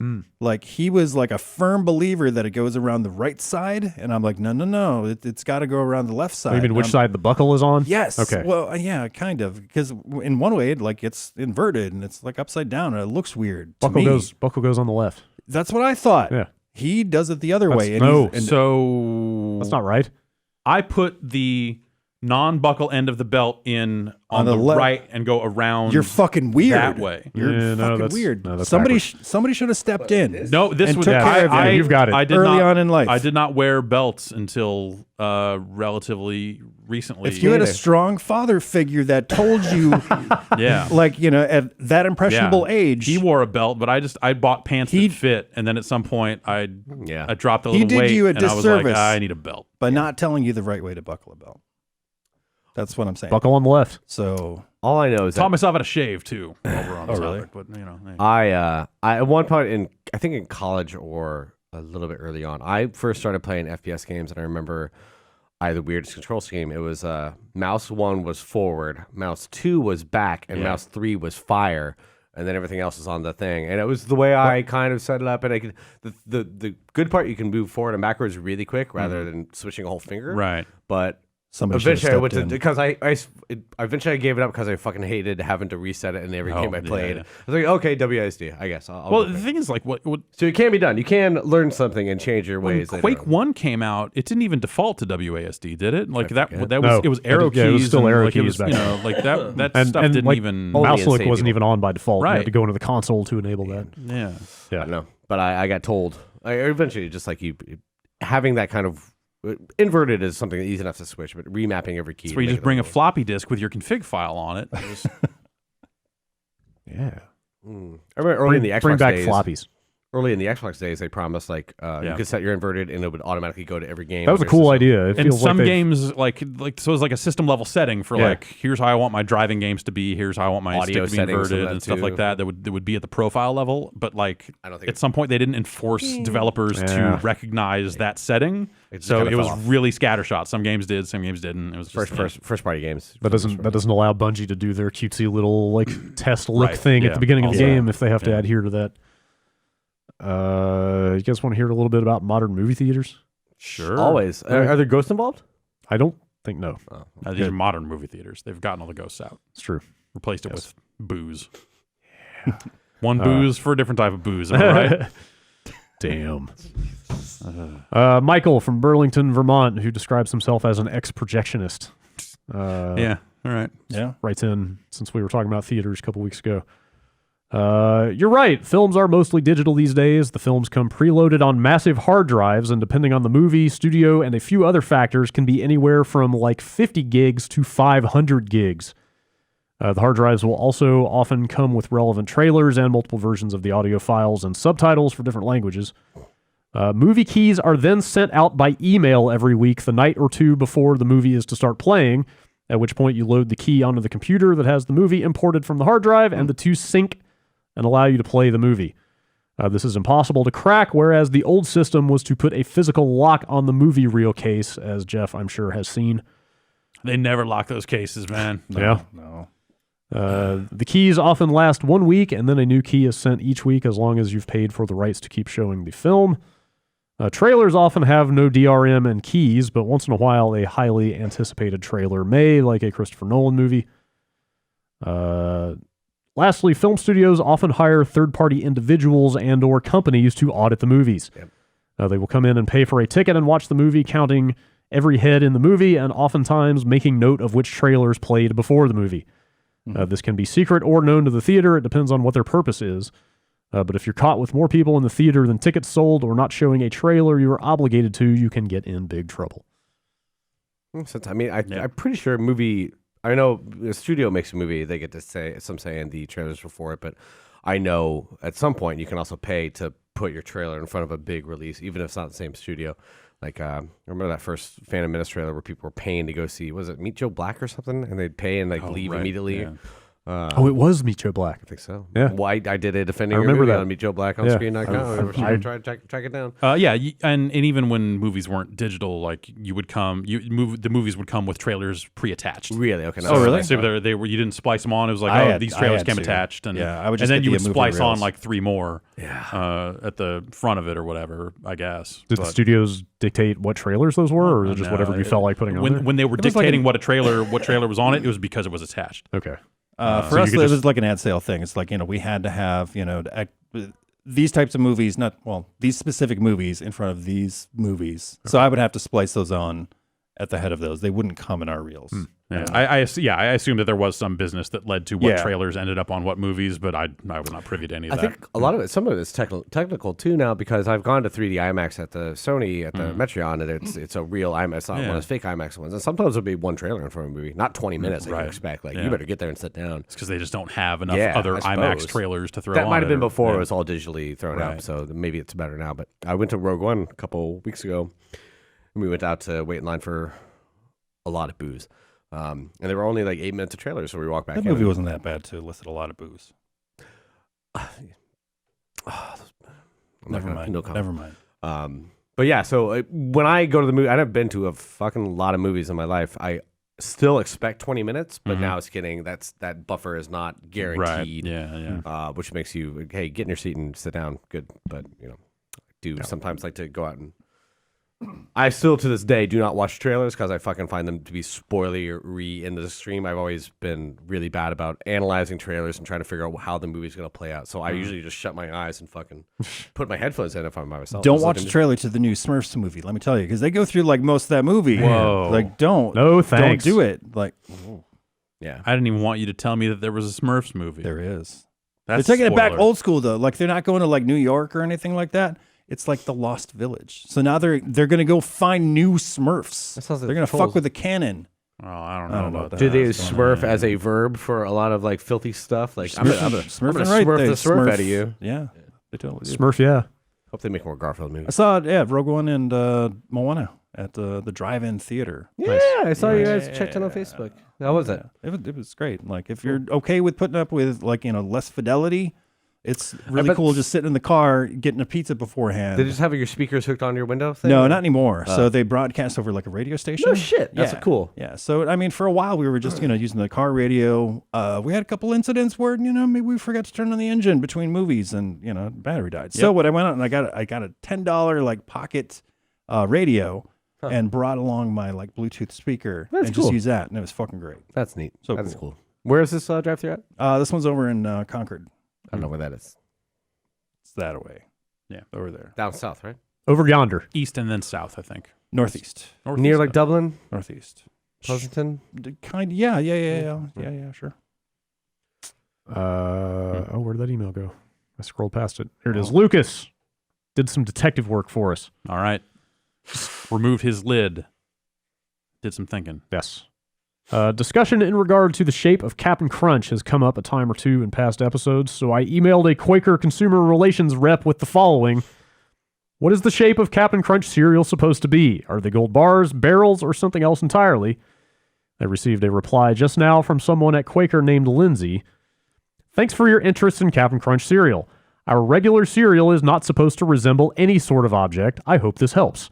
No. So assuming Lindsay isn't part of some mysterious cover-up, the question can finally be answered. They look like pillows. They always look like pillows to me. I see the pillow thing. Yeah, Isn't I a could see that. cylinder an object? Isn't a shape an object? Or would you consider like, I I don't guess know a if that's circle an wouldn't be an object. object. Yeah. But a cylinder would be. I thought it was always a assumed squished it was barrel. barrels. No, Yeah. I the saw Donkey it. Kong cereal that tasted like Captain Crunch, those were barrels. Okay. If you saw them, you'd be like, oh, that's a fucking barrel. Such that you would never think that about Captain Crunch. Okay. Now that's a barrel. That's the name of my new podcast. Start a cereal-only podcast. There's probably enough material out there for that, right? Cereal material. Yeah. Hmm. The last time My new podcast, Cereal when Material, was the last time you guys ate Captain Crunch? a week and a half ago. Nice. Yeah. Good job. I had a handful like 6 months ago. It was Yeah. like some birthday Okay. cake Captain Crunch. It was terrible. I ate that little box of peanut butter crunch that came with my Monoprice order a couple months ago. Oh, you That did? was- Yeah. I would have left that, That on was my desk. super weird, but Man, peanut butter crunch is pretty good. pretty good. It's no Reese's Puffs, but it's Yeah. pretty good. let's see. How about email from Jay? What's up? I didn't want it to be true, but with Dead Rising 4 also incorporating one, are we now out of the year of the HD remaster and firmly into the year of the selfie cam? How long do you foresee this trend lasting? It's hilarious at first to get a selfie with a zombie or crazy San Francisco, but it should hopefully get old quick. I think any game that has a reason to have a camera in it should have it. Is going to have it. Like, Fun fact. Selfie of the year is one of the categories we ended up cutting from the game of the Yeah. year category list. Yeah, we were pretty close with Like that one. we barely had enough games to fill out a category. I think we had enough. I think but, we had like at the end, five, it's like, it was oh, kind I of stretching. feel like they weren't all positive, so it was like Yeah. to the idea of having 3 positive things that you Yeah. feel good about nominating was Yeah. where we bumped up against it. Dead Rising and Watch Dogs were Yeah. the two obvious ones. yeah. I still. But like, didn't they put it into like that Wind Waker re-release? They threw that That shit game is attached. That didn't come out last year. No, that's That was the year before. But that or 2 maybe, years. Yeah, maybe it was. something. We have a page for selfie Okay. stuff, and Okay. it's on that page. And They I threw that shit into Warcraft. and people were Did mad they? about it. Yeah, Really? you could get I imagine that anyone that is like still playing World of Warcraft would be old enough to be mad about that. It instead wasn't- of just going like, nice. It wasn't the fact, but there's a lot of people who don't understand opportunity costs in WoW. Like every time you do something that they don't actually use, they get really fucking. Like, you could have been making more dungeons and making the selfie cam. Like, Yeah, it's like, no, you make not more- actually not. yeah, But you're making too many pets, man. I want more fucking. And there are a lot of people on that team who do a lot of different things, but people get mad when if you're not doing the one thing. You should be working on warlock balance, not making selfie cam. Guessing those are very different disciplines, but okay. The WoW community is one of the most entertaining communities to like fucking listen to and read the shit because everybody is crazy. it sounds like wrestling. The people who still post on the official forums are by and large either very young or very high strung, and in my own entertainment way to see people. I saw that like they were that people were just going to bring vanilla servers back on their own because Blizzard kind of went dark on. I thought they did that already. Like Blizzard met with like when they shut down the vanilla servers. Yeah, that's right. They and had them and met then with got that shut down. team. Yeah. And that's like, man, we'd love to do it. Yeah. And then apparently just went dark. So finally, I think they were like, well, here's the code for our server. Fucking no go fucking with way God. they make any money on that for the amount of effort they have to put into it. Like just to make this, 20,000 people on this one. That's change one. Will they even get 20,000 people? I kind of want to play vanilla WoW now. Yeah, like totally. Like I would be into that because when every time you talk about WoW, it sounds interesting but intimidating and ridiculous. But It's also gotten way easier to play over the years. Like you go back and so that's the thing. I ran a private server for WoW on my desktop for about 4 days and power leveled through it. But power leveled through it because that's how the game is now, or that's how the game was then. I wasn't even like playing whatever the current WoW was. It was some mid upgrade or something, and deleted all that shit because I'm like, what the fuck am I doing with my life? This is just the dumbest shit ever. But like, yeah, that the way they have trivialized what I think of as my experience with WoW, like gets under my skin, and whatever, it doesn't matter. Like I don't matter. I'm not paying them, so who cares? Yeah. But like every time they would put out an expansion and like make the leveling curve that much easier and trivialize more of the content that I enjoyed from WoW. Sure. Like it was one more thing that kind of drove me further and further away. They want people at the end. They want people at the end game. I mean, and Legion bumped them back up over 10 million subscribers apparently. So they have no reason to go back. That's totally. Like I don't care if people want to play vanilla. I do never ever want to touch it. They're back over 10 million. Huh? They were at the beginning of the expansion. I'm sure they immediately drop back down. Yeah, I like guess 5 that or something. goes up and down or something. It's really a huge man, but still, like even at 5 million, that's still the biggest fucking outside of like free to play stuff. I mean, and no one makes games like that anymore. No. Yeah. Not They at dare least not try, in that way. Not if you're Star of, Wars. Like this type of MMO, everything is sharded and instanced all to hell. And, I wonder if they Destiny is more of the blueprint. Yeah, I wonder if Guild they ever Wars. will again. After World of Warcraft 2, I assume has to be on Titan- somebody's radar somewhere. Titan did not happen the way they wanted it to. Right. Who knows? Obviously, they spun it into gold with Overwatch, but it's a different type of game. Like I wonder And- if they ever go back to like the World of Warcraft well again. And Overwatch monetizes so differently, it's not even comparable to the amount of money they could be making on if a full bore. Just you have to assume the revenues of World of Warcraft since 2004 are definitely in the billions. I don't even know how to put a number before that. It's like most profitable game of all time, I assume. I bet a full-on proper sequel to World of Warcraft would do pretty well. I bet don't know. it would be a huge risk because they the same way EverQuest 2 was. Like they run the risk of cannibalizing the cash cow they've got. Sure. If they put that game out and fuck it up, then they have lost people from the old game that jumped to the new one, and there's no guarantee they'll go back. Yeah. And to be fair, they've been doing a lot of work on the tech of World of Warcraft. Really impressive stuff that makes it feel it runs great, it looks great. I don't really see them have a reason to not keep on going to that business model. They don't. If they could make World of Warcraft 2, and then a lot of people who can play World of Warcraft now couldn't play World of Warcraft 2 if it was some newfangled HDR thing. The game looks great still. 2016. Yeah, I guess it's more about having this massive base of content and kind of running out of ways to bolt more stuff onto it. I would figure at some point they'd get. I'm actually shocked they haven't gone more into microtransactions and buy. They have, you can level boost and buy pets and stuff. But if they ever really wanted to get like some stockholders, like you got to pay 99 cents to jump higher. Yeah. That could be the way they go. They put out an EverQuest 1 expression this year? Or last year? Didn't I think they do. Wow. Marino always lets us know this is the 27th fucking expansion. For EverQuest. That's wild. The game that survived. It's a sequel. And it's still Dark Age of Camelot is still running somewhere out there. Didn't Asheron's Call, I think, was the one that just got shut down. I have a friend who worked on that back in the day. weeks and he was ago. always like, end of an era. Yeah. 17 years or something? Yeah, that was a pretty good run. I remember when that came out, GameSpot offices were big into that for like... Asheron's Call? Yeah, I think so. Was that 2006 or something? I don't know. I don't Five, remember. or was that before World of Warcraft? Well, I think it was before. Yeah. I might not have been here then. No, I remember I got into WoW, and then I got into City of Heroes.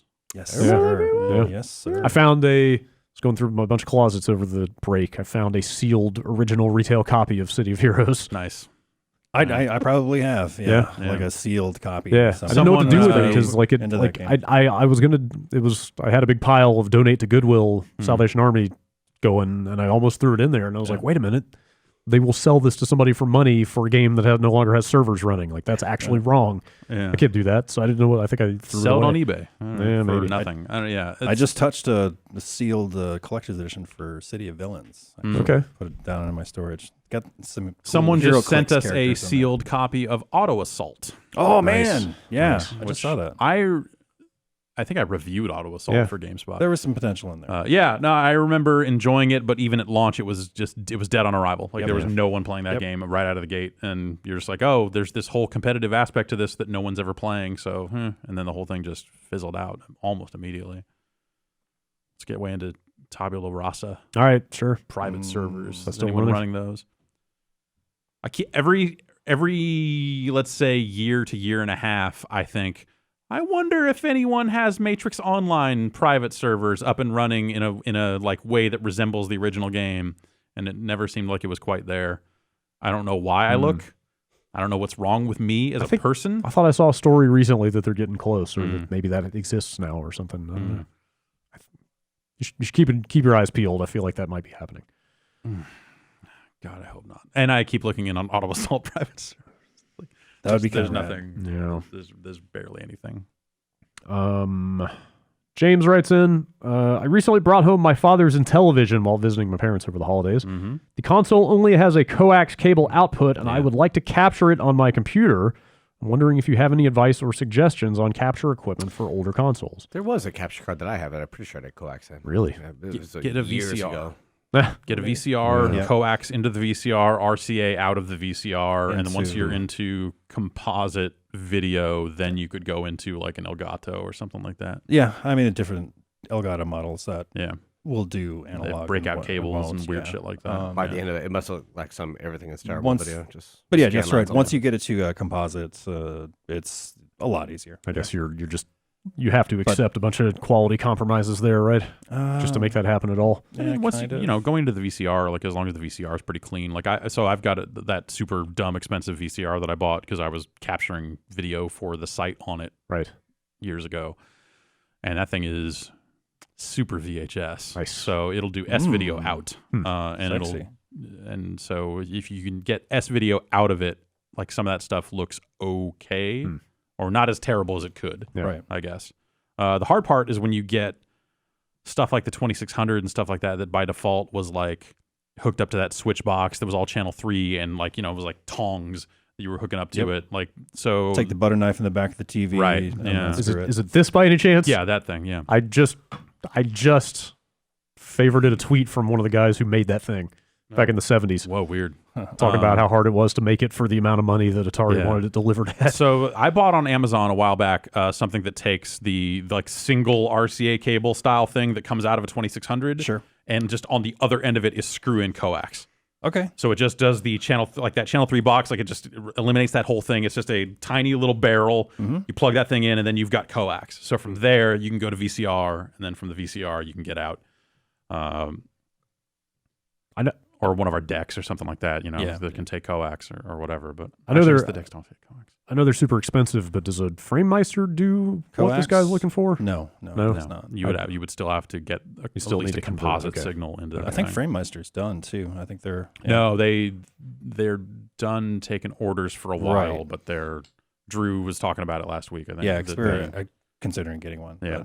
but- I think he placed an order for one that was going to be like part of their next batch. I think they just were done with their current batch for a while. Yeah, so he has to like Right? put the Is order that- in and then wait a couple 3 months or Yeah. something for them Yeah, to get I made. forgot what the He seemed the to think context he was. seemed to think it was a mistranslation or something. Okay. That they weren't necessarily done, but Were those coming out of Japan? Yeah. I think so. Yeah. Let's see. Ryan from New Hampshire sends in an email, subject line, fuzzy switch dock. Make of that what you will. Okay. It's my favorite drink. Touch fuzzy switch dock. Yes. Get dizzy switch dock. The Switch dock has a panel in the front that covers the screen when it's docked. What purpose does this serve? My only idea is that it has some kind of microfiber fabric that cleans the screen each time you use it, kind of like disc slots on most consoles. I was thinking that too. Yeah. That the inside of that might be fuzzy a little Yeah. bit or something like that to wipe it down a little bit. But maybe. also, I think the purpose of it is... Put stickers on. Yeah. Probably just The protect purpose the of it is screen, to protect right? the screen, Yeah. to keep you from knocking that thing around or, Yeah. someone breaking the screen while it's sitting there. So. They confirm what media those games are going to be on? They're like cards. Cards. Okay. DS, 3DS style cards. You can see it in the video they put out. Let's see here. This email was signed Pokemon Master. Important email for I Jeff. didn't send in this email. Yeah. Go on. Important email for Jeff. This is quite important. What are the top 5 skeletons? That's the email. I don't know. You tell me. I assume you know what is being asked. Have you seen No? a cat skeleton? Those No. things are fucking crazy. Okay, yeah, I can see that. Sure. Like, that's top in terms of frightfulness because a cat skeleton is fucked up. Okay. So does that make it like number 1 or number 5? I don't know. 3. Yeah. I think top skeleton, number 1, you got to go human skeleton. Okay. It's the classic. That's true. Yeah. It's number 1 for a reason. It's versatile. It's classic for a reason. A It's, lot, a lot of weird offshoots too. You ever see the Elephant Man skeleton? Oh, yeah. Ooh, Oh man, Yeah, you get some nice variants in there. embossed, foiled. Mm-hmm. The variants Oh, yeah. The rarity, once you go up a few rarity tiers, those Once they skeletons started- start to look really nice. when they made it ultra rare side. Yeah. Yeah. Indeed. Jeff from Edmonton, Alberta. Have you guys ever seen Initial D? It's basically Fast and Furious Tokyo Drift, the Yeah. anime. Yeah, I started watching Initial D at one point and stopped. You Yeah. saw that arcade machine in Japan that has like real fucking Oh, right. civics and shit. Yeah. Yeah. Like hooked Yeah, up yeah. to the game. That's an Initial D machine, isn't it? Yeah, I think I so. think so. I mean, There it's not a are a bunch of traditional Initial one, D but machines. D4. Yeah. I was in a couple arcades over the break in Vegas, and I was just desperately looking around for a San Francisco Rush. But they had like Tropic Thunder and some other. I played a little Time Crisis. Playing Time Crisis 3 when you're hungover and your body doesn't want to move. It's just like, Yeah. not fun. Holding the gun up at some Yeah, point is some just point. too much. Those things are fucking heavy. Yeah. Have you guys seen the Mario Karts? I did. I saw Yeah. a Mario Kart machines? arcade. I didn't There's play it. oh god, there's one here in town actually. I forgot which mall it's at. They've got like a bowling alley / arcade, and they've got like a 4-player setup. I want to go try it. I want to fucking play Mario Kart and like in an arcade. Yeah, That there's sounds no other cool. way to play Mario Kart. You should totally do that. Shut up, Jeff. John writes in from Oklahoma City. My boss always wants to strike up a conversation whenever we are in the bathroom.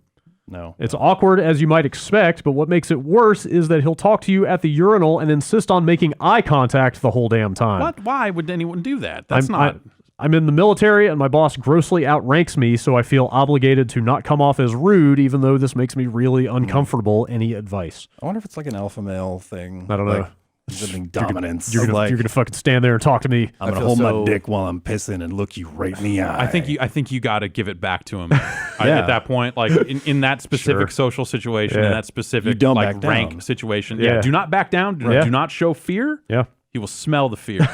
The fear will be pouring out of you. Yep. Just like the urine. I'm so- so lucky to have 3 lockable bathrooms on this floor. So the one, whatever, the one salvation to this floor, which I Handicapped. do not like sitting on anymore. I saw someone on a fucking speakerphone call while they were standing at a fucking urinal in this building a Yep. couple weeks ago. That's amazing. probably the same guy. Yeah. That's amazing. I saw someone who used to work in this building that now does not constantly use his phone while standing at the urinal. And I told him it just looks like he's taking dick pics every time he does it. That did not stop him from doing it. Yeah. And now he's off to go do that in the New York office. You got to own it. There are some people in this building who must be at least like 25 or 30 who have not learned, A1, how to raise the seat when they pee, or flush the fucking toilet after they're done with it. I, every once in a while, walk into one of these lockable bathrooms, and I mentally file away the people who walk out as I walk in. Like, Yeah, does yeah. this person know how to put the seat up? I might say that with the flushing thing, that the toilets are supposed to auto flush. But I think still some have a people button. pee Sometimes sideways. they don't. I really think there are some people who pee sideways to avoid the sensor and also don't put the seat up, and I just don't know what the fuck. Like they pee sideways deliberately to avoid the I sensor? don't They're know just what- like on some fucking real wild shit, and they're just like, I'm gonna stand over here, fuck this toilet. Like, how are you getting in the 20s and not know how to fucking put a seat up? maybe they don't like their job. Maybe it's just like this is the one thing they can do, that they like take some piece of the power back. Yeah. You know? but they're just hurting the little guy. And then I come Yeah, in and literally, there's pee all over the seat, and then I put the seat up like a normal human being, but then I feel guilty if I walk out and somebody comes in, they see pee all over the seat So again. you clean I it have up to so fucking that clean you're it not up. the yeah. Shame and guilt. And, No, I know. Oh, man. That's You don't I've done exactly what you're talking about. You don't want to take the fall for somebody else's bathroom I don't want shenanigans. to. If you walk out and somebody else walks in after you and sees a pissy seat, Yeah, you're gonna I have know. that. They're gonna Yeah, tell everybody it's I- you. yep. Like, I can't. I would leave people- the seat up in that situation. Some people ain't got no manners. I'd rather be the guy that's just like, oh, he leaves the Yeah, because toilet if the seat up. was up and covered, then they would at least think like, oh, it must have been that way before he Or got he there. peed all over it while it was up just to be an asshole. I don't know. It's a lot of mental cycles of my day. Or I thought bathroom etiquette. I too think, obviously. yeah, that's. I'm just I gonna wonder hold if you could tie bathroom cleanliness at a place to like general employee morale in some way. If there's just like if people are taking pride in their job and Oh, they like yeah. their job, if They're they're gonna less likely to fuck shit up, Take better care of the or bathroom. if Yeah. the bathroom gets worse as. Yeah. That's like they say, See like that? graffiti leads to crime, which I don't think is true, but they probably Broken have windows. tried to draw that sort of. I forgot what job it was at. There was somebody that was like consistently picking their nose and leaving the booger like at eye level, and it would get cleaned up eventually. Yeah, But like a I've day or seen two that. later, I've seen that in this bathroom here. I've seen that. Was here. it here? I've seen it here before. Not a ton, but I've seen it. People seem generally happy here. Hmm? Why are they leaving boogers on the wall? Don't want to think about it. Don't want to know. Yeah. People don't recycle here. People don't compost their shit, even though they're clearly able to. I don't know. Son of a bitch. Not Son a of problem. a bitch. That's why I'm not a manager. That specific reason why. Yep, that's the reason. Division of Yeah. trash. This email includes a link to a thread on Reddit about this. It seems pretty legit. I haven't quite seen it popping up on news sites yet, but it seems like it could. Okay. It's about the PDP-made legacy adapter for Rock Band, Okay. which is basically the thing that lets you use your old instruments on new consoles, right? Yes. Yeah.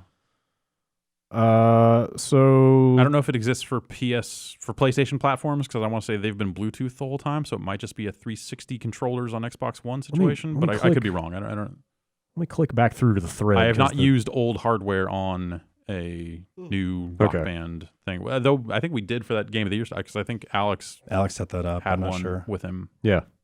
Let me click through to the actual Reddit thread because the email doesn't provide email's from Andrew, but it doesn't give a ton of context here.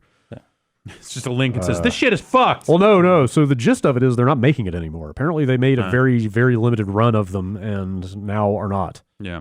They're not making any more rock bands after this. So PDP is makes the current Rock Band stuff. they took Mad over Catz made it for the initial release of Rock Band 4, and then Mad Catz made a mistake by getting into the Rock Band business, and that cost them dearly. So now PDP is making that stuff. So maybe there were Mad Catz versions of this adapter, and now PDP made some as well. I don't know. Okay, well, here's what's in the Reddit thread. So I guess somebody emailed PDP support about, presumably, they don't even say here, but presumably about not being able to find the thing. The post says, I received this email earlier today in response to an inquiry I made directly to PDP. I'm sad to say that it looks grim. The response from the support person is, we apologize for the inconvenience. The Rock Band legacy adapters will no longer be produced as they were produced in limited quantity per our agreement with Harmonix. Yeah. And then the email that Andrew sent in, along with the link, says this. Harmonix never said this would be a limited production, and many pre-orders have gone unfulfilled. Plus, it was never even offered outside of North America. I got mine, but I'm saddened that so many Rock Band fans have been screwed over by this. One user there had a full E-kit with Rock Band 3 MIDI adapter just waiting for the PDP dongle to allow him to use it.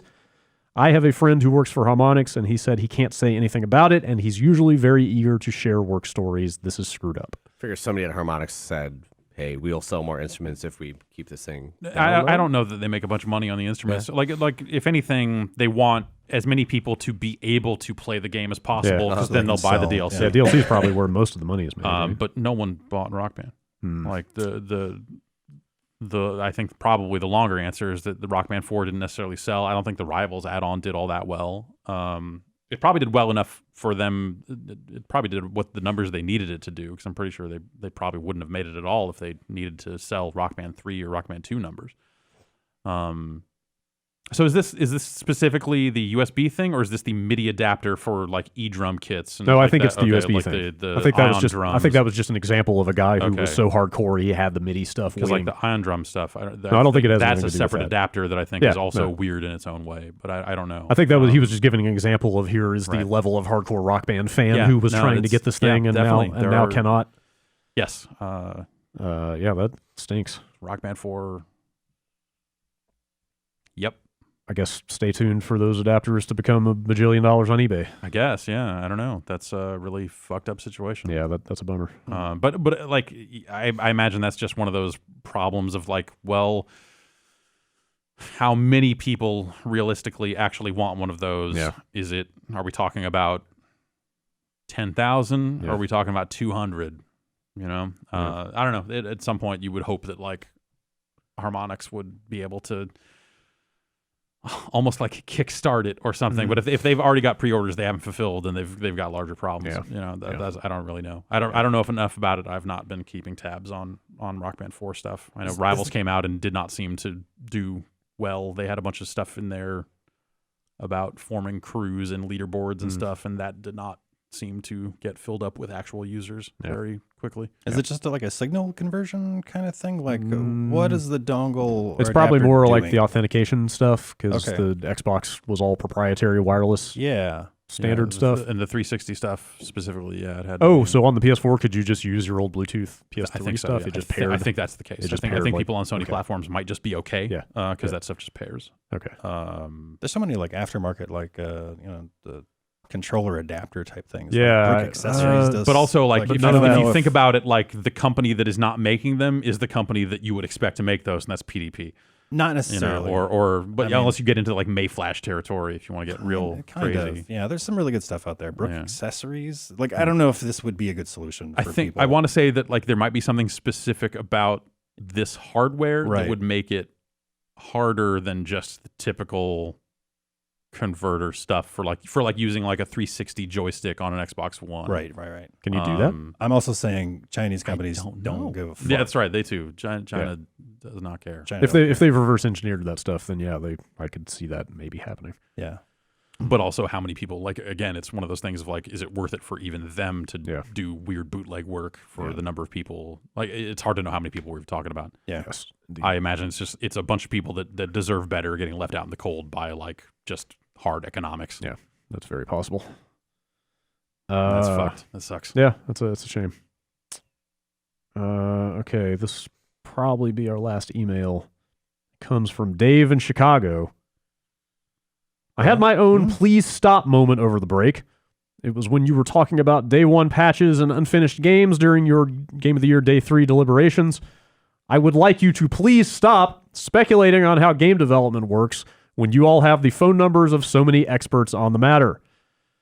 So, sorting through your discussion on this topic, it seems like there are two main points of contention: the size of day one patches and the size and frequency of patches in general. Game developers could fairly easily stop patching as often as we do, and we could stop shipping day one patches. This would make games worse, and it's not because most games, quote, ship unfinished and need a day one patch to be complete. The fact that it got printed on a disc for consoles means what got submitted to Microsoft, Sony, and Nintendo the 5 to 10 weeks prior to launch was deemed shippable by Sony, Microsoft, and Nintendo. Sometimes they only approve builds if you promise to fix bugs X, Y, or Z, but in general, fixes like this are compliance things, not finish Act 3. The fact that console manufacturers have given devs so much freedom to update our games as we see fit is amazing, and it's a direct response to the complaints from last generation. I'm sure I could go back and listen to some Bombcast with you all bemoaning Microsoft's policies on 360 patch size, update cost to devs, number of updates allowed, etc. The bottom line is that we now have 3 to 7 more weeks to work on a game than we had before, and this is strictly an additive good thing. The game only gets better. Sorry, this is a long email in one giant block of text. The game only gets better in this time. Game developers and publishers have collectively decided that this benefit to consumers is better than the hassle of having to download a big patch from time to time. And again, since most of the time patches download automatically, this is only really a concern for day one disc purchases. But I mean, that's exactly what we were talking about. Or just any disc. Yeah, I mean, any disc purchase. Yeah, like if someone goes out and buys it, it gets worse as time goes on because the patches will only get bigger. Yeah. I had a 11 gig patch for Final Fantasy, which I think I could have not done and played a little bit, but said if you don't want networking capabilities. That was an example of a day one patch that added a ton of functionality. If people decide this is a bad choice, he's talking about the day one patches, we could easily stop updating our games as often as we do and not make day one patches so commonplace, but again, this would only make games worse. So to summarize, day one patches have become so prevalent not because games aren't finished or some horrible lack of planning by the developer and or publisher. This time was just previously unavailable to us, and for the most part, we will keep working on games as long as we are allowed to. The day one patch is effectively free time in game development, and it comes along at the time when the team is often working at peak efficiency. Getting rid of this would make most games worse, and speaking for me personally, I think it's worth the inconvenience that patches sometimes bring into my life. Your bestest pal, Dave Lang. I got a text from Dave Lang over the break as he was listening to this. He just basically said, good job not getting roped into that bullshit. And I was like, yeah. I mean, I think the real sticking point, especially for the stuff Vinny was talking about, was just the size of those day one patches. Like, I don't think anybody has a problem with, like, say, up to, like, a gigabyte. Right. Yeah. On day one. Like, that's reasonable. That was my gripe as well. That's reasonable. Yeah. With PlayStation speeds being where they are, too. Like, that was a good fucking, I'll come back in 2 hours thing. Right. Maybe, I think it might have been more. Right. I think it was more like 4 to 5 for that 11 Yeah. I think it's hard. It's hard. I'd still rather have that than have a shitty game, obviously. Yeah. Or a shittier experience. And also the situation of, like, walking out and buying a disc, like, Vinny's the case of, like, hey, his brother wanted to play Battlefield and they all wanted to play together. But, you had one guy who was fully patched and one guy who just went out and bought a disc. You're just like, oh, well, there's no option for us to play this together tonight because you have a 6-hour download. Yeah, you're going to put that in, and either you're going to buy the game digitally and download the whole thing, or you're still going to put the disc in and still have to download a ton of stuff to be up to snuff. Right.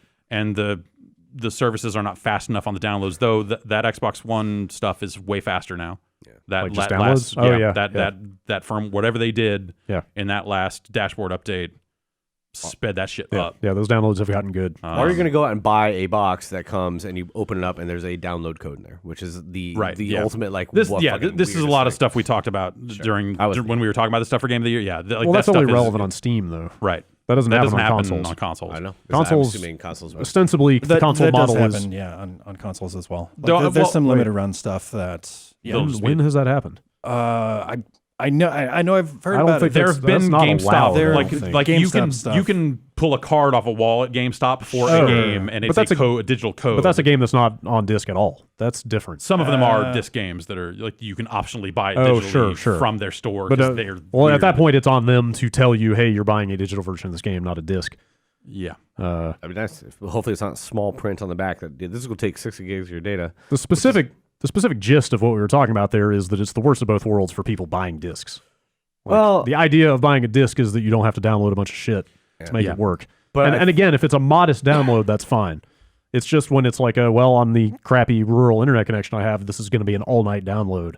And I am on a fucking good-ass internet connection, and it is still sometimes an all-night download for stuff on PSN. Yes. But that's on PSN's download speeds. Yeah. More than anything else. Yeah, I mean, yes, I think that there is a problem and there something needs to change, but I don't. It's not necessarily on the developer end of things. Well, I mean, ISPs are obviously going to make things faster and cheaper, and when the data cap thing is figured out, it'll all be fine. So just keep paying Comcast. Well, I think honestly, like we're in a really weird middle period for a lot of this stuff, both from the ISP side of things with this bandwidth cap shit. But also, like this is the future we get because people rebelled against what the Xbox One was going to be. This is the future we get because discs still exist as more than just if you think about it, the original Xbox One pitch, which was bullshit. Like, I'm not going to sit here and tell you that was the way we should have gone, but the consequences of discs still happening is that you have this fixed thing, as opposed to like the original vision for discs on the Xbox One was that they were practically a key code in a box. Yeah. They were just burned on the disc or whatever, so you'd stick it in, you'd authenticate that way, it would install. Oh, I thought they were still going to have a physical code you had to enter.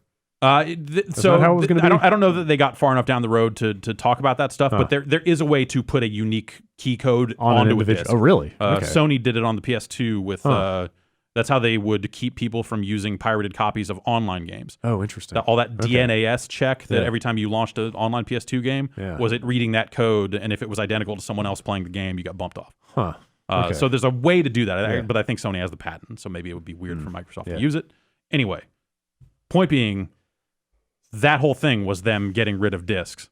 Right. That whole thing was them like going all in on digital, and it would have been too early, and it's still too early. Yeah. Comcast had gone through their. You remember the original data cap was going to be 250 gigs, which was like insane. I mean, 1 terabyte is not enough. Yeah. Like their whole thing about like 1%, 99% of Sure. You could do 100,000 hours of streaming at 250K. Like I was saying when my PS4 drive died yesterday, I was thinking to myself, like, if I was still on Comcast and I was as of 2 months ago, I probably would have dragged that thing in here to the office a couple days in a row to re-download all these games and not have it eat up. Like, that would have been my entire monthly data cap just to reinstall all those games that I lost. That's what I did. I brought in my SSD. At least with the Xbox One, like, their external drive stuff is good enough. You could just bring a drive in and do it, and not have to drag the whole console for, well, at least for people like us who have an Xbox in the office. And and for people who have an office with internet to go to do that stuff. Yes. Otherwise, like, what are you gonna? You're gonna get a generator. Starbucks. You're gonna hook it up in your car. You're gonna drive over to the McDonald's and But I mean, all that is to say, there is no good solution here. Totally, it is an incredibly fucked up situation. Like, home internet is just not good enough for like practically anybody at this point to really deal with all this stuff. But even for the people who have good enough home internet, like I think Sony's dropping the ball on their own bandwidth stuff. And I would have said that about Microsoft until very recently as well. Sony's every once in a while will be okay. Yeah, no, you'll hit the right server, or you'll pause it and unpause it just enough to where suddenly you'll get the fast server. But even then, sometimes when it starts coming down really fast, like 5 minutes later, it's back to like a crawl. Again. They don't use any torrent technology, do they? Because I know Blizzard shifts it over to a torrent model for their updates, and they usually come down. If they did, they aren't telling anybody that. I don't know. That would be real crappy. If they were to do that. Well, I mean, like I said, Blizzard, I believe, switched over to torrent stuff for patches, and but I think they let you opt out of that in their downloader. I think so. I'm pretty sure. And Microsoft, like Windows 10, does that for Windows updates now. Like. I thought it was just on the local network. I only use torrenting for Linux distros myself, of course. So nothing else. But I'd swear there was an option that you have to turn off to make sure you're not helping like seed Windows you updates. Might be right. Yeah, I might be wrong. I want maybe they walk that back. I forget maybe what it was, but maybe it is more. Otherwise, I've got to go check on this setting. But like that's that's the situation that and people in some parts of the world are like listening to us talk about this now and go like, yeah, where were you 2 years ago, you dumb fucks? But like now that the specter of bandwidth caps is rolled out here and you kind of see it in a more real way. Yeah. Like Microsoft getting out there and saying, hey, we've heard that Forza Horizon 3 is accidentally trying to download a 53 gig patch. Yeah. Like at some point, when do you go back to Microsoft and go, okay, you need to fucking pay me now? That's if you're on Comcast, that's what, 5%? Yeah. 5% of your monthly data cap. Like, I was at work and store updates automatically download, so thanks. That's crazy. Like, at what point do you go back to them and go like, you now owe me this much bandwidth on this Comcast bill because of this situation? Yeah, that's messed up. Yeah. I don't think like 3 years ago anybody saw it going this way. No, definitely not. This stuff was going to start going backwards in terms of like quality of home internet. It seems so backwards. Yeah. We got to wire the world, baby. Mesh Wi-Fi. Okay. Elon Musk. I don't know. 1,000 little satellites. That's right. Yeah. Yes. Wi-Fi City. Something like that. Coming to a mall kiosk near you. Okay. Why are the fucking Solar City people so fucking pushy about it? Like, I'm into the idea of solar energy, but like when some dude in the middle of the mall is like, yo, you want to get some solar power? I'm like, dude, just fucking leave me alone, weirdo. We had a dude yesterday in Alameda. We're walking down the street trying to find some lunch. Me and my girlfriend and my roommate. It's obviously doing that kind of, hey, can I? It has little bags of makeup. Yeah. Like, fuck no, thank you. We went into a restaurant, sat down, and started eating. These dudes come in and start trying to sell the fucking servers on their makeup shit while they're working a shift. And I was just like, they're fucking desperate. Ballsy. Wow. I've never even seen Mormons do that. Yeah. Like there are some pushy people out there, but going into a store where people are working and trying to sell them on hey, their, what do you think about it? Like, hey, fuck you. What? Here's a plate of fettuccine in your face. Yeah. Oh man, that was as ballsy as I've ever seen a salesman go. Jeez. I'm going to add one more email on here Okay. because we got another email about this subject, and this one actually has enough new stuff over what The Lang later said. we go, the more likely I am to get into Sushi Rito without a line. So Oh it's man, fine. okay, Sushi Rito day. it's good to know. Is that place good? I went there Yeah, once yeah. years ago, and I wasn't super impressed. Sumo Crunch. That's But- all I'm saying. Okay, Hmm. maybe I'll. It's really good. A lot of food. That's like $13. Maybe. Oof, God. Ugh. Everything around here is getting to be $13. Yeah, I need to start bringing my lunch. It's terrible. All right, one more email in the same vein. This comes from Anonymous. Like I said, some other info. in Another here. anonymous? I didn't know Besides- that name was so common. I work in games development and publishing, and I was listening to the Game of the Year podcast when you guys discussed large patches in your Please Stop category. While I 100% agree that this is an issue, here are some things that you and your listeners may or may not be aware of. Number one, Microsoft and Sony, Elaine kind of alluded to this, Microsoft and Sony actually have 3 result categories for retail game submission cert results: pass, fail, or pass as long as you fix this critical issue with a day one patch. Because publishers spend millions marketing release dates, most are completely satisfied with conditional passes. Final Fantasy XV was a rare instance where a publisher was willing to change a date very late, though given the presence of a sizable day one patch for that title post-delay, it's possible that the game failed cert unconditionally. Number 2, large patch sizes are mostly down to the game engine, so this is like something I totally didn't know. Unity, for example, will basically compile games into larger packages. A game like Firewatch likely has one single large file in its directory for all of the art, textures, and modes you see. When they tweak one blade of grass, the ensuing patch would mean that you are in fact re-downloading every piece of art in the entire game. Unless patch sizes are kept in mind from the start of development, it can be very difficult to make such a dramatic engine change late in development when a studio realizes that, say, every patch to LEGO Dimensions code requires a separate 10 gigabyte download for the user. Whoops. So like that was the kind of thing I was trying to allude to in that discussion of like, granted, this is based on decisions that were made early on and then came back to haunt them. But like, if you're pushing all this data, like redundant data to people that they don't actually need, if the game was like architected in a better way, like with data caps, with stuff like that Forza thing coming into play, like that actually becomes a consideration that people need to think about. Yeah, I think we're probably past the point of like developers needing to at least consider the concept of how their patch structure is. Right. There was a case where I think Let It Die had a patch that was big. Yeah. And so then, people were and talking then they about were that like, on my Extra Life stream. Yeah, and they were like, hey, this first patch is big. And then they were like, by the way, this patch is huge. We know future patches will not be this big. Huh. Oh. Was that recently? Was that in the last few days? Yeah, no, it was like not long after release. Huh, okay. I had a bunch of people when I was streaming saying like, hey, just so you know, if you're going to play Let It Die on the stream, you should check for a patch now and make sure it starts downloading. I don't know if it did take a sizable patch, actually, now that I think about it, around that time. But so, God, maybe it wasn't Let It Die, but I want to say it was that game, and it was like they had a first patch that was basically the whole game again. And I was like, ugh. And they were like, so future patches should be way smaller. Yeah. Which seemed like maybe it was them re-architecting it with that in mind or something. I don't know. Yeah. But yeah, it would be nice to get to a point where like especially because code changes are presumably what are going to fix a lot of those like pass cert with conditions bugs. Yeah. Like those you would think would be relatively small things to patch if the game is set up to. Right. But well, you have some developers that have tried to do things like when Mortal Kombat X came out and they. Oh, man. Remember when it launched on Steam and it had like 20 things in the DLC category that were like chunk 1, chunk 2, or like each character or whatever the fuck it was? Yeah, that was pretty terrible. That was them and trying they to had do... roll back stuff. Yes. Well. Yeah. And then, but they kind of, they boggled the whole thing, or they kind of bungled the whole thing, right? Messed up. But that whole thing seemed like it was designed in part to at least make you be able to play the game sooner after downloading some small chunk of it. Yeah. It just ended up being messed up on PC. There's a little bit more to this email that actually kind of elaborates on some of the stuff we're talking about. Some studios might not want to decouple the files their engines spit out due to data mining and piracy fears as well, especially on PC. So like having it all bundled up like that is maybe a way to obscure some of the stuff. I was going to say, I'd spend some time looking at directories for games, and you definitely see cases where it's like, here is the one file that is clearly every asset in the game. So that's definitely pretty prevalent. Yeah. The platform holders themselves generally try to lead by example on shipping finished first-party titles, but they leave the door open for third parties to use the tools available.